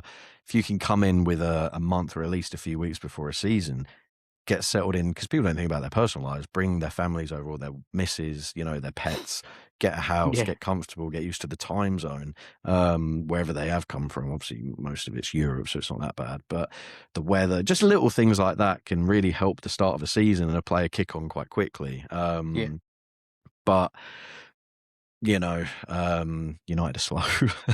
But yeah, I'd agree with the expectation. Win a trophy, whatever it is, we take it. A FA Cup, a Carabao Cup, whatever it might be, you take. It'd be lovely for Carrick and the players. The top 3, I'd probably agree with. Fourth, I mean, Champions League, if you get fourth, worse comes to worse. Obviously, there's a lot worse, as we know. But you'd still take that.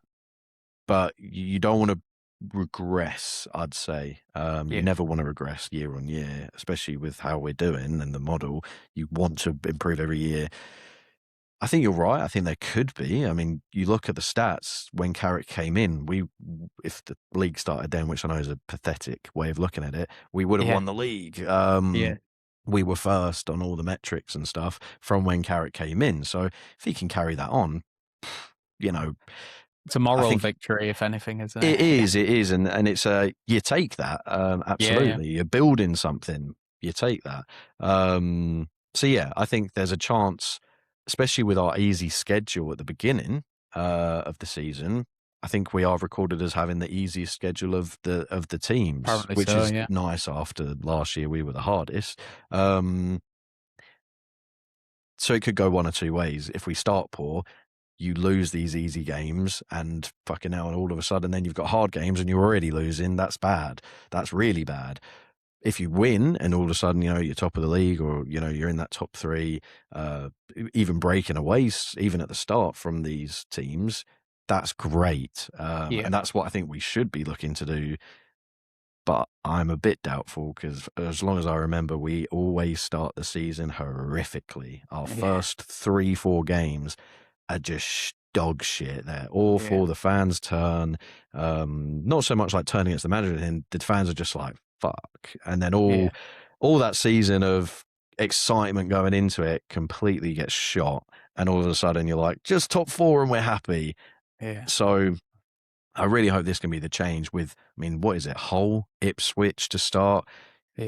Not, difficult games, though, aren't they? In terms every of game in the Premier League, it's not easy, but there's easier than others. You know, Yeah. you'd rather play a hole than a City. You'd rather play a hole than a Liverpool in terms of not so much the atmosphere or anything like that, but you'd rather play them to get 3 points out Yeah.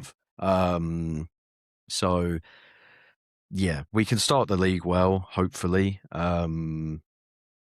As you said, hopefully because the bottom of the team, the base floor has gone up from the transfer window. Hopefully, you got better chance in cups. It's probably one of the worst cup runs we had last year in club history potentially. So, you know, there's not much more you can get lower than that. Is the good thing. It's only up. So, yeah, I think that's the expectation. I'd agree, top 3, and you know, you could give a bit of a shove to whoever that is in first. If it's City, Liverpool, Arsenal, whoever that, you know, that could be that's challenging. Make them a bit scared of us. Have our name in there of a, you know, instead of just being disrespected for the past few years of, oh, we don't need to fucking worry about them. Yeah. Have it like, okay, you know, they're here. They're maybe not back, but they're knocking. And that's what I'd like from this season. We're back to being scary. Yeah. Because for years we've been a team where I think even lower teams can come to Old Trafford, or when we go to them and they go, we can do something. You know, come on. Where for years we had, fuck, you know, United's here. Yeah, you know, they all get up for it. Of course, players see it as their Champions League final. A lot of them. That's why bloody half the time the keepers are constantly pulling out worldies against us because they're having the game of their lives because that is their Champions League final. But yeah, It'd be nice, wouldn't it, to think if one of them top teams does slip up, we're within 3-6 points, and you've got an opportunity. Nice. And even just the talk, the Whether disrespect. it's realistic. Yeah, the disrespect goes, you get a bit more credit. The club, especially with this All or Nothing documentary, that'd be great for the club to have a season like that. It would be really good for the club. And yeah, hopefully it all goes well. Hopefully you don't get many like Jose Mourinho, Dele Alli moments. So Fingers crossed. Yeah. But yeah, exciting season ahead. Hopefully injuries don't play a part. That's the most unpredictable thing. We've had seasons before where it completely cuts you in the head. It was the one, I think it was under Ten Hag, where it seemed just everybody was getting injured. And you never know if that's, we've seen it before, not just at United, other clubs. Once situations get tough and tricky, players, all of a sudden an injury I easily could play through. I might need a week or 2 to go out because I don't want to be part of this kind of my name dragged down with these lads losing. But I don't think we've got that sort of dressing room as much anymore of players with that horror mentality.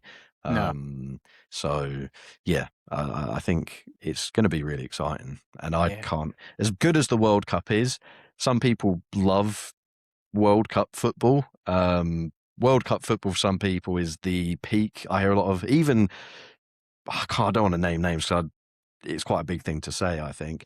But I've seen some of the lads in our space say they prefer international football in the World Cup over club football, and I think that is criminal. I would rather see United win even an FA Cup over, and that could be criminal. I don't know if you'll agree. I would rather see Manchester United win an FA Cup over England winning the World Cup. I like England, but United is just, that is it for me. That is the through and through. England are the, if we do it, we do it. When we win, nice. If we lose, it is, as long as the United lads have a good game. Again, that's why it's all United. It is all, if England lose, did the United guys have a good game? If they didn't, I'm annoyed. If they did, sweet. If we win, did the United guys have a good game? Perfect. If they didn't, we won, but I would have liked them to have a good game. So I'm really just, club football for me. I don't know how people can say they would rather England over their club.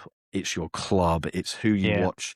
You watch England once every 4 years. Yes, that makes it, you're on the edge of your seat, but you are there every week, no matter the time, no matter the weather, no matter I mean, I don't go to many games. People know that. Yeah, I know you go to quite a lot. Some people go every single week. Everybody's got their different circumstances, but we're still there every week. Fans, I know Dev said it, people across the border in Australia. When I was in Japan for 2 weeks, I was up at 2 a.m., 3 a.m. watching United, and I thought, they do this every week. This is criminal. I would It's not be able crazy, to isn't do it? that. Oh my God, that is bonkers. I was fucked the next day. Imagine having to work the next day. It's mad. It's a bit like this World Cup. It is criminal. So yeah, absolutely credit to them. And I can't believe some people think someone's less of a fan because they live in Asia and haven't gone to Old Trafford before, when they're the one up at 3 a.m. fucked the next day. It's ruining kind of their health over someone. It's bonkers to me. But yeah, I really do hold United over that, and I can't believe, as I said, some people think England winning the World Cup is over their club. No, it's never been a thing for me, that, because I don't really feel a connection to any of the players. I look at Harry apart from Kane. United players. Yeah, you watch Harry Kane score, and he's brilliant to watch, and Bellingham's been good, I think, but I don't really care. Because you don't watch him every week. You don't. No, but there's if not Cobby that. plays tonight and does well, I'll be delighted for him. You're there. You're over the moon if he gets the start. Just a start for him. He's looking. There's the picture of Tuchel behind him, and I don't know if you saw it. There was a meme of when he was sitting looking really sad on the bench with Amorim in front yelling, and there's the exact same picture. He was sad on the bench behind with Tuchel yelling in front of him, and everyone was like, it's the same image. So yeah, if he can get a start, he would not have been expecting maybe to come on as a sub. He can get a start because Anderson has this knock. That is quality for him, and I'll be absolutely over the moon for the lad. And hopefully, as you said, he can have a really good game. And show. I think he's got a place in that team as well. He is playing. I think the reports are that he's playing. I think Rashford's starting as well. Okay, that's bloody fine. Yeah. Well, there was a late lineup, but you never know how much you can trust. Yeah. But I did see, last night there was like Anderson has a knock, and they weren't sure. But yeah, maybe he starts. I think it'd be risky against Panama to play him when you have like a Manu on the bench. If he's all right to play, you still probably don't want to take that risk against Panama. You could have Anderson on the bench. But again, I think that's the United in me. Give Cobby the chance. But yeah, I can't believe people do it. And I've seen Chelsea fans. It's not like, no, I'm not shitting on little clubs, but I've seen Chelsea fans. I've seen you'll never see a Liverpool fan say it because they don't even associate themselves with England. But I've seen Chelsea fans say, I've seen City fans say, I've seen Arsenal fans say they would rather England win it. And I think, by God, that's crazy. As you said, it's your club. But that's kind of my thoughts on it. I know some people probably won't agree, but it's interesting, isn't it? That's the joy of football, though.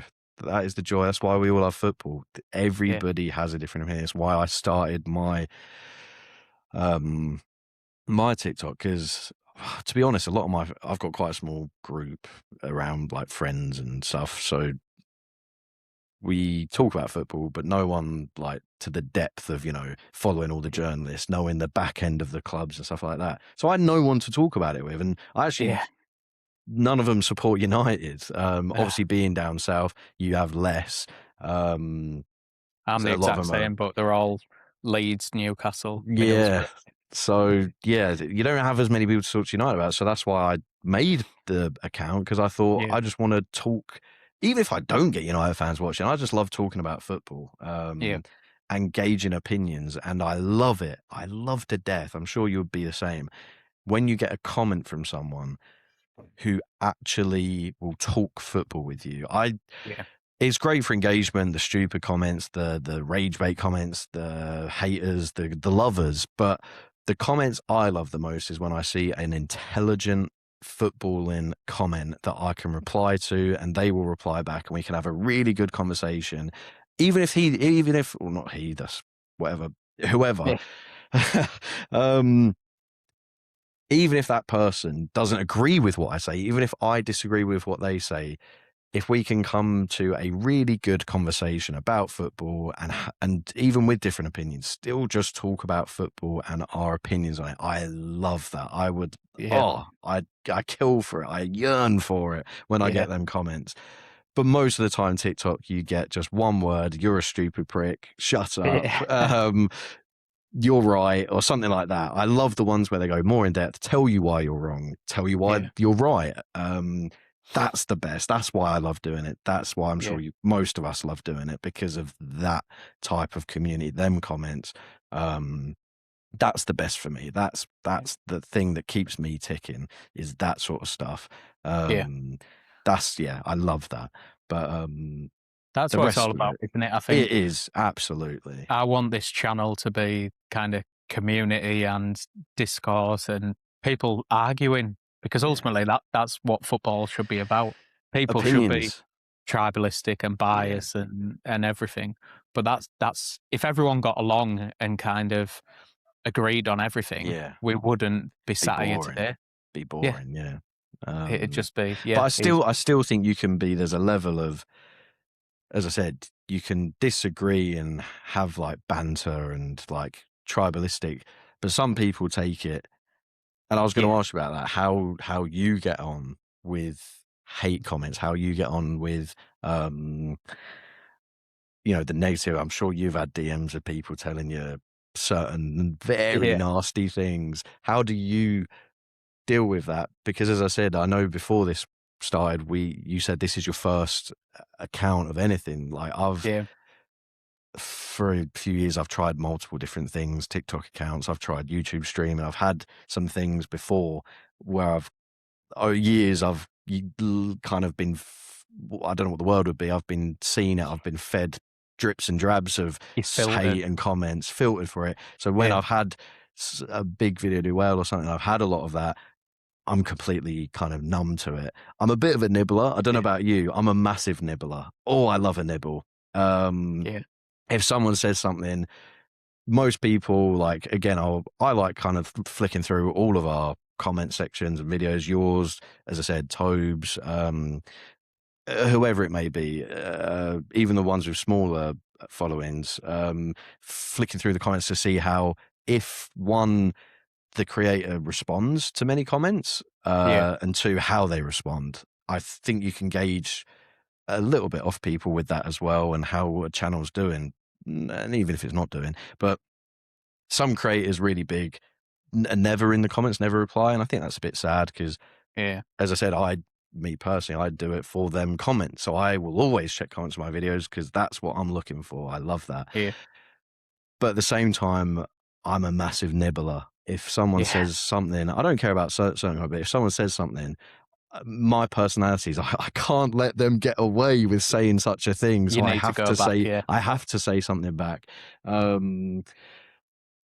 It's It's it. probably, To be honest, I struggle sometimes with the comments. Not as in they impact me, but if a video does really well, inherently you're going to have a lot of comments which are a load of rubbish.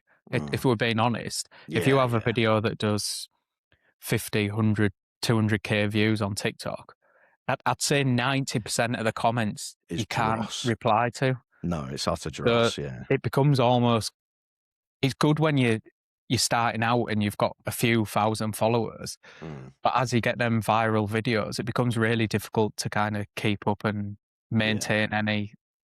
If you look at like Rory and Ben and Seb, all of their comments now are just rubbish in the majority. GIFs or pictures that you can't respond to, or just which is it's great for their engagement and the numbers and the earnings and all that type of stuff. But the actual community side, you lose it quite a bit in that. You do a bit, but I still do see, in all credit to, I can't say I watched too much of Rory. I've seen some. Seb and Ben, I do see under a lot of their videos, to intelligent comments, as you said, they will respond. But I don't notice too many nibblers. Tobes, I think, does like a little bit of a nibble, which I see that because, as I said, I have to nibble. I can't. Yeah, it's probably not a good trait, but I just have that. Oh, I can't let you get away with something like that. But most of it, it's just, and it's not even a nibble in the sense of, oh, it's affected me. It's just, I can't have them having the last words. It's like petty as hell. Yeah. But Yeah. you are right. Yeah, a video that does really, really well.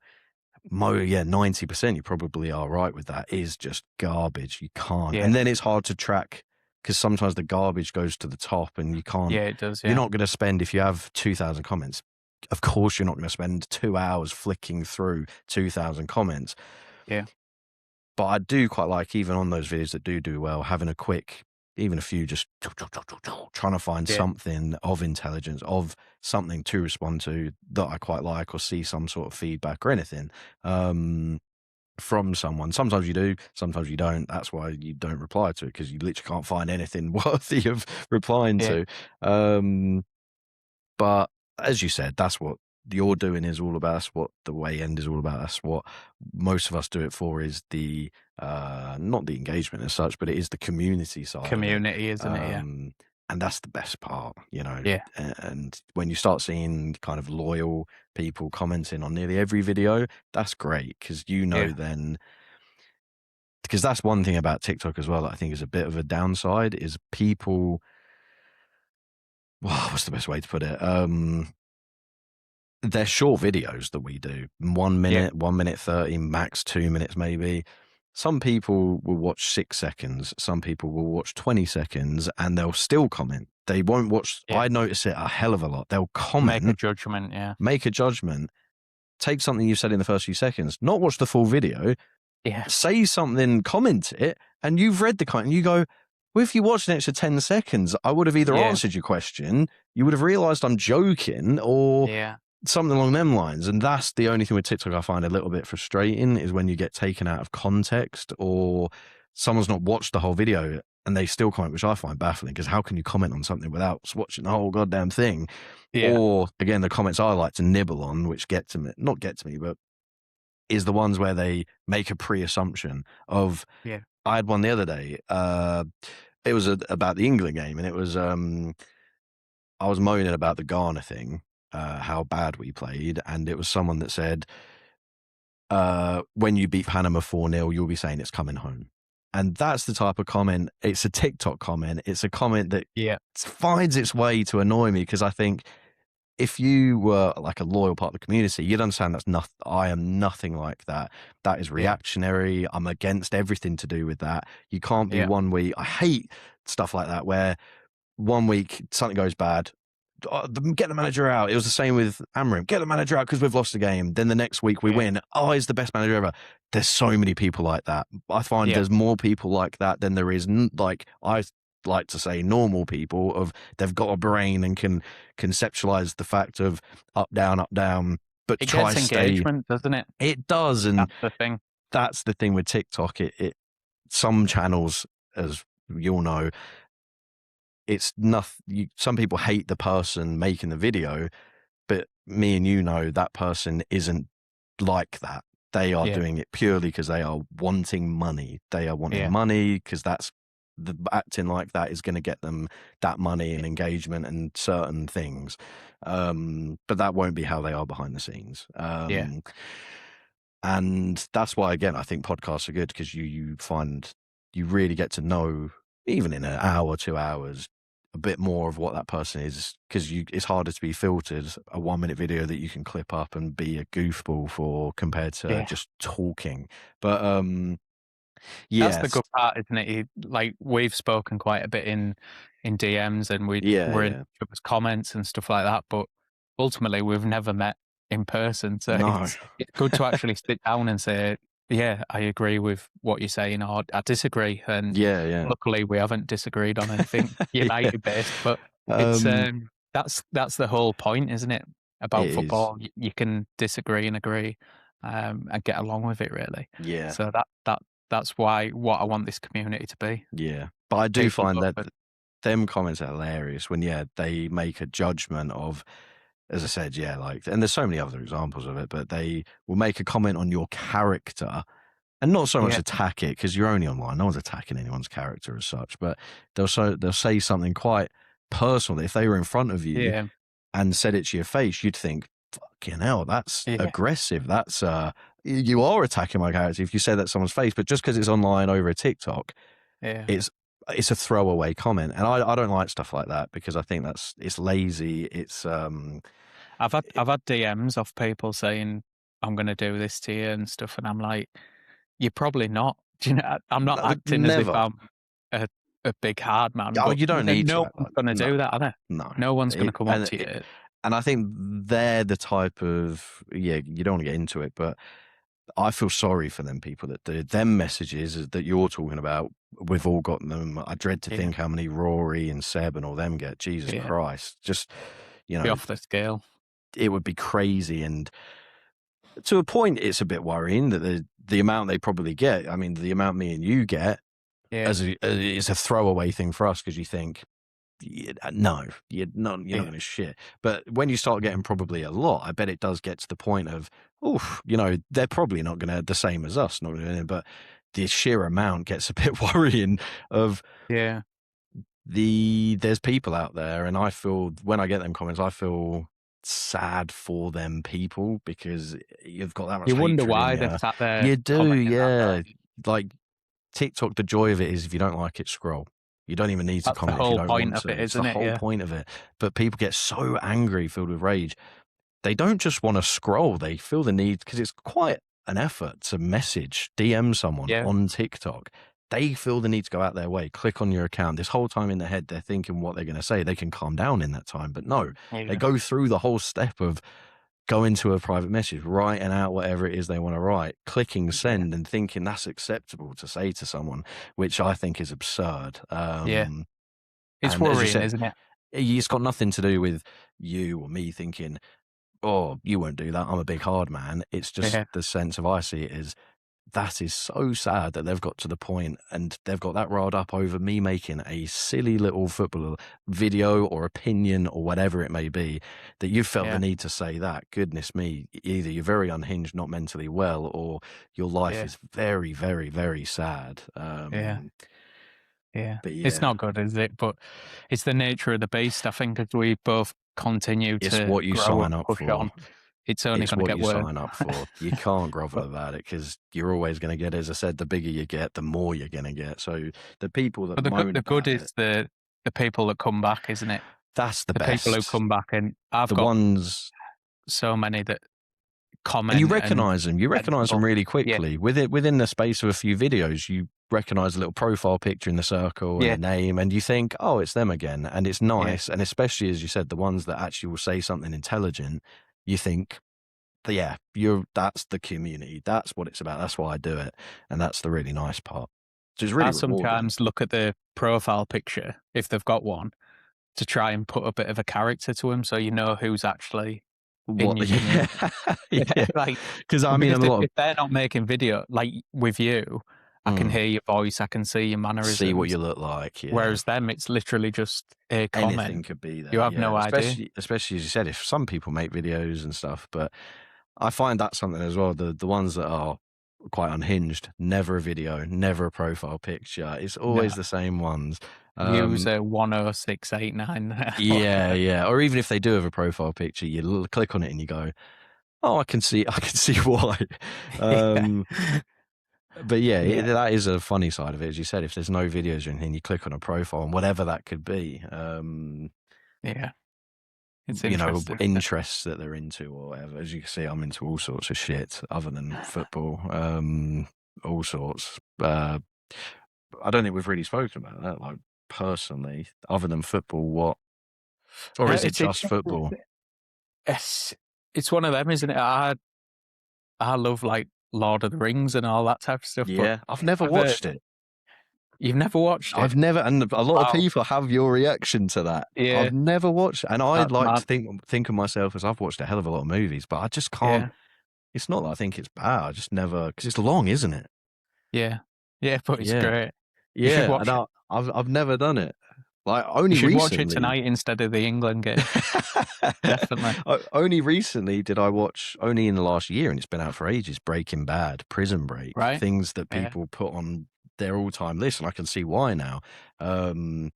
Great pieces of content, and it is funny, as you said, like with you, before we've done this, you just have a few messages in the DMs, you see manner, you hear the voice. But again, I quite like knowing a person quite like behind the scenes as well. Like, Yeah. what's your job and like Yeah. what interests and stuff like that. It's very interesting. I think bringing that into your content as well, like I'm an accountant by day, so I sometimes try and bring that into my video. I've noticed that. Yeah, you are very good at like the numbers But I and think talking about that think side. having that side or whatever your niche is, it's quite good to bring that in, because Shows people see character. you as and it's a bit of kind of like an authority in the space in terms. If I talk about financials and I'm backing it up by saying this is what I do through the day, or if You have a bit more whatever your credibility. niche, it's just Yeah. that little bit of credibility. I might be talking complete rubbish still, But but you have that behind your it's name, yeah. yeah, No, it's 100%, yeah. and I think that's something we don't. There's so many people I speak to, like creators, and I'm in a group of a few United fans who do another podcast, and I've started speaking to them, and it's like, yeah, they're actually nice, regular guys. Do you know what I Yeah, mean? yeah. That's the thing, I think, especially as creators, I don't know about you, you're probably the main one that I speak to and stuff like that. I tend not to like want to go out my way too much and message people because Yeah, I don't know about you. It's not imposter syndrome, but I feel like people with bigger following, you think, oh, they'll think I'm an ant. They'll think yeah, I'm like a waste of their time, whatever. So there's no point even like messaging but they're all human, as you said. They're all just people, nice guys. Most.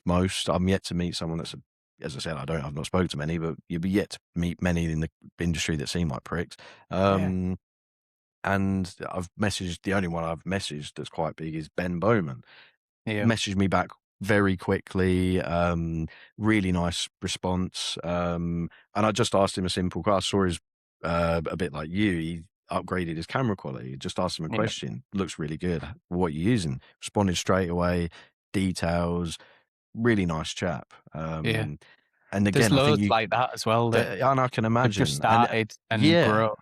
and that is nice because it makes, again, that's another thing that makes you know what sort of people are because they're not kind of putting themselves on a pedestal. They'll happily message people. They'll look through their like DMs. I get it with some people. Again, I mean, even Ben, I can see he probably gets hundreds of DMs and stuff, Yeah, but he still will have the time to look through and see what people want to say to him. yeah, So yeah, stuff like that's really nice. yeah, yeah. But yeah, I don't really message people enough, but it would be It's a nice. bit awkward, isn't it? But I think, It like, when is. I was trying to get people to come on this, obviously I knew you probably reply because we've spoken quite a bit. Yeah, But yeah. like Dev, I'd never spoken to, messaged him, and he came back straight away. And it's amazing how a simple DM can kind of just make a connection. I Yeah. don't know how we actually started speaking really. Whether it I was just can't remember. comments and then, Probably, yeah, yeah. but You just go that's from how it there. is, isn't it? Yeah, yeah. Yeah, But it that's is I think it's easier with a podcast format because it's quite a good opening, isn't it? To yeah, just, do you want to come on and just chat football? just Most of ramble. us, Yeah, why would you not? We all love football. It's a great opportunity. You love talking about football. Instead of a 1 minute talking about football, you can talk for hours. I mean, we yeah. could be here. I know we've probably, I've got to have dinner, but I want to make dinner soon, go have a shower. I'm roasting. Yeah. But yeah, You we could could just sit be, all day. yeah, Yeah. that's what I mean. We could chat hours, hours and hours and hours and hours and hours. Yeah. And most of us could, most creators could, not just because it's our hobby or some people's jobs. It's just your passion. So Yeah. yeah, that's It's the beauty of it, isn't it? it is. Right. Before you get your dinner then and your shower, we need to put our nails to the board and say, who do you think's gonna win the World Cup? I see you've got a Japan top on. I do have a Japan, Big so that's Japan. only I bought it when I went. I'm a big Japan fan. I'm into all anime and all that shit, so comics and stuff. So I've got a soft spot. They're not going to win the World Cup. As much as that'd be incredible, I think the lazy take, but it's the obvious take, is France. The super team, it's the Galacticos, whatever you want to call it. It's incredible, the team. Yeah. But this World Cup, I think, could be a unsung hero, not an upset as such, because there'll still be a good team. I don't think any, Cape Verde ain't winning. There won't be anything like that. There won't be a Leicester this World Cup, nothing like that. But I think there could be someone a little bit, okay. I don't think it will be Spain. I think they look really vulnerable. They don't have a striker, really. It's this weird false nine thing that as we spoke earlier, I'm not a big fan of. Netherlands look really strong. I don't think I could give you a team, genuinely. No. If I was to, it's France or someone it else. is France. Everyone's going to just say France. If I had to put my house on it, it would be France. But I truly do believe they're beatable.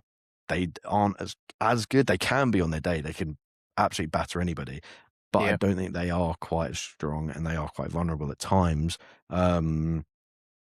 as a team. And I think other teams could easily, it's a one game. It's like a Champions League final. City should have battered Chelsea in there when Chelsea won the Champions League. It's a one game. They didn't. Got the tactics wrong. Got the thing wrong. Chelsea won it. It is one game. That's all you need. That's all the players will be going into it with. Anything can happen. I think Netherlands look really strong. Don't think Spain will do it. Morocco look quite good. England, I don't know. You never want to. God knows. What England we are going to win it in. at some point, but eventually, it just never feels like we're gonna. In our lifetime, I'd bet my house, I'd bet everything. In our lifetime, we will. It's a matter of when. It could be when I'm 80. It could be in 8 years. It could be this. Who knows? But I Netherlands are probably.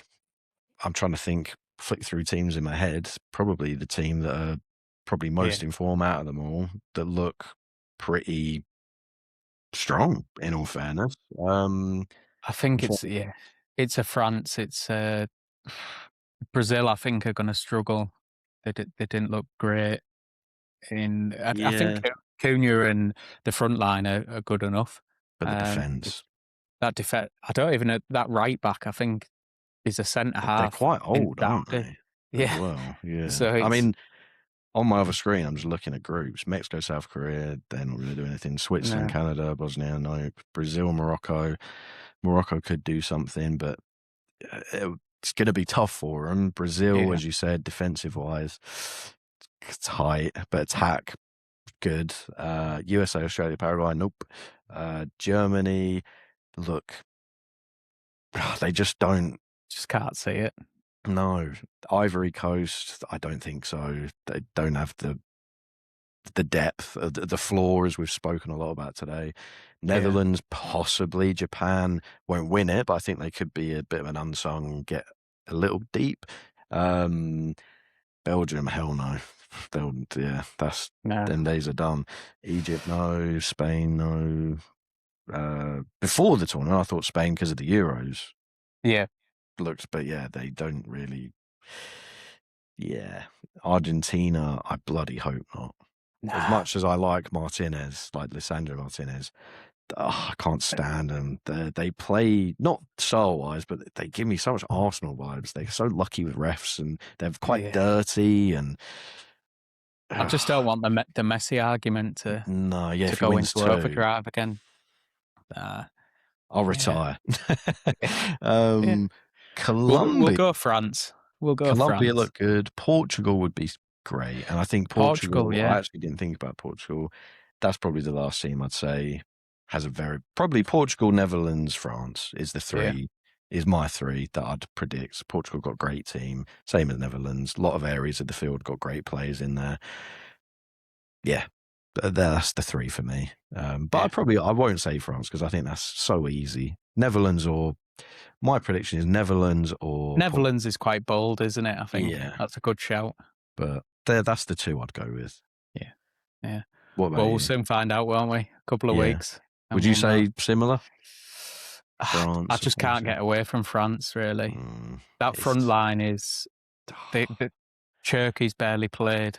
It's just a joke, disgusting. Really. Yeah. But Mbappe's always got a moment in him, hasn't he? Which they all do. Yeah, they do. Like Dembele was relatively quiet in the first two games, but came alive last night and hat-trick. But wherever you go in that team, like Elise, exceptional, Mbappe, exceptional, and then do it. Dewey, oh, He'd probably walk in the vast majority of teams in the world, easily, and great no one player. speaks about him for No, France. So same as it's Shirky, as you said. yeah, I he's think he'd barely get in a played, lot I of think. team, barely played. Would probably get in most teams. Yeah, Yeah, it's incredible. I can't really look past them. England, I could see a way that they win it in terms of Tuchel Yeah, turning up and making big decisions at the right time. it's big if though. Yeah, but the other night didn't really fill me with Food with confidence. And confidence. I think tonight Panama will be. They've got nothing to play for. We're not going to learn anything from it as well, are we? No, We're not going at into all. that next round and Yeah. just thinking, we'll just play whoever and beat these. And I don't think we know who we've got, do we? I saw some people saying it could be Ecuador, but I think that could all change. And then I think potentially Mexico in the round of 16 if we get through at the Azteca Stadium, which could be quite interesting. Yeah. I don't think it says who we're due to play yet. So. No. Yeah, I think it can all change. Yeah. Yeah, there's quite a few games to go still, isn't there? So, yeah, it's interesting. Right. Well, I'll let you get a shower. Yeah. Oh god, I need it.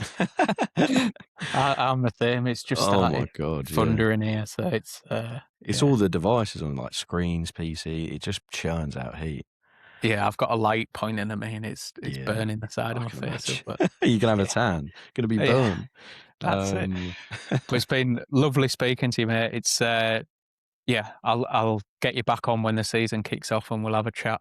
Yeah, 100%. Yeah, I was gonna say why we're top of the league and all that. Easily, I think it'd be good to get a few people on at the same time. Yeah. Just, more opinions. Yeah, 100%. Yeah. I think that'd be just class. have a bit of a debate and see where you'd probably get more arguments as well out of it. More different opinions. Because I think we're quite similar in it on our opinions.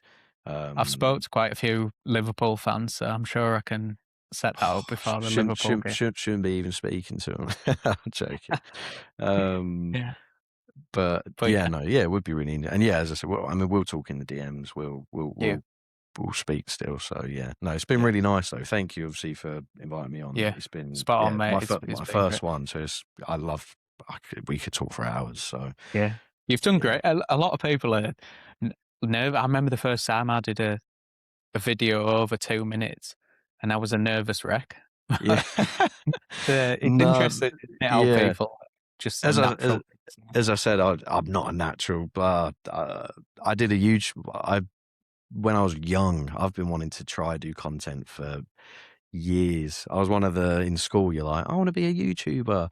And I've tried all sorts. I tried, I got the Xbox with the Elgato, tried recording my gameplay. There's videos of me on my YouTube that I've got private because it's so embarrassing of me squeaking to stuff. I tried Minecraft. I loved Minecraft as a kid.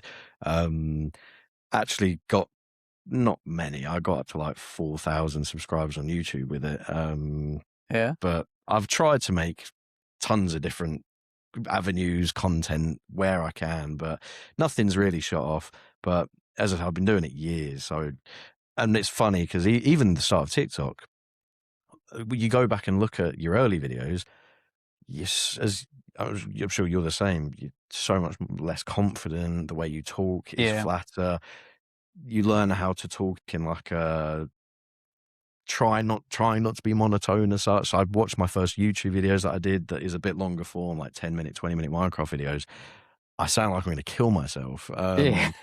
And then as the videos go on, after a year I started doing it, you sound a bit more, you kind of get that, they call it like YouTube, TikTok speech of like, da-da-da-da-da-da-da. You try keeping people engaged. Always say to me when they watch my videos, they're like, why are you shouting at the screen? And I'm like, you have that's to. kind of what I have to do to get into it. It's the TikTok YouTube voice, and you learn it from listening to older videos of you sounding like you're going to kill yourself.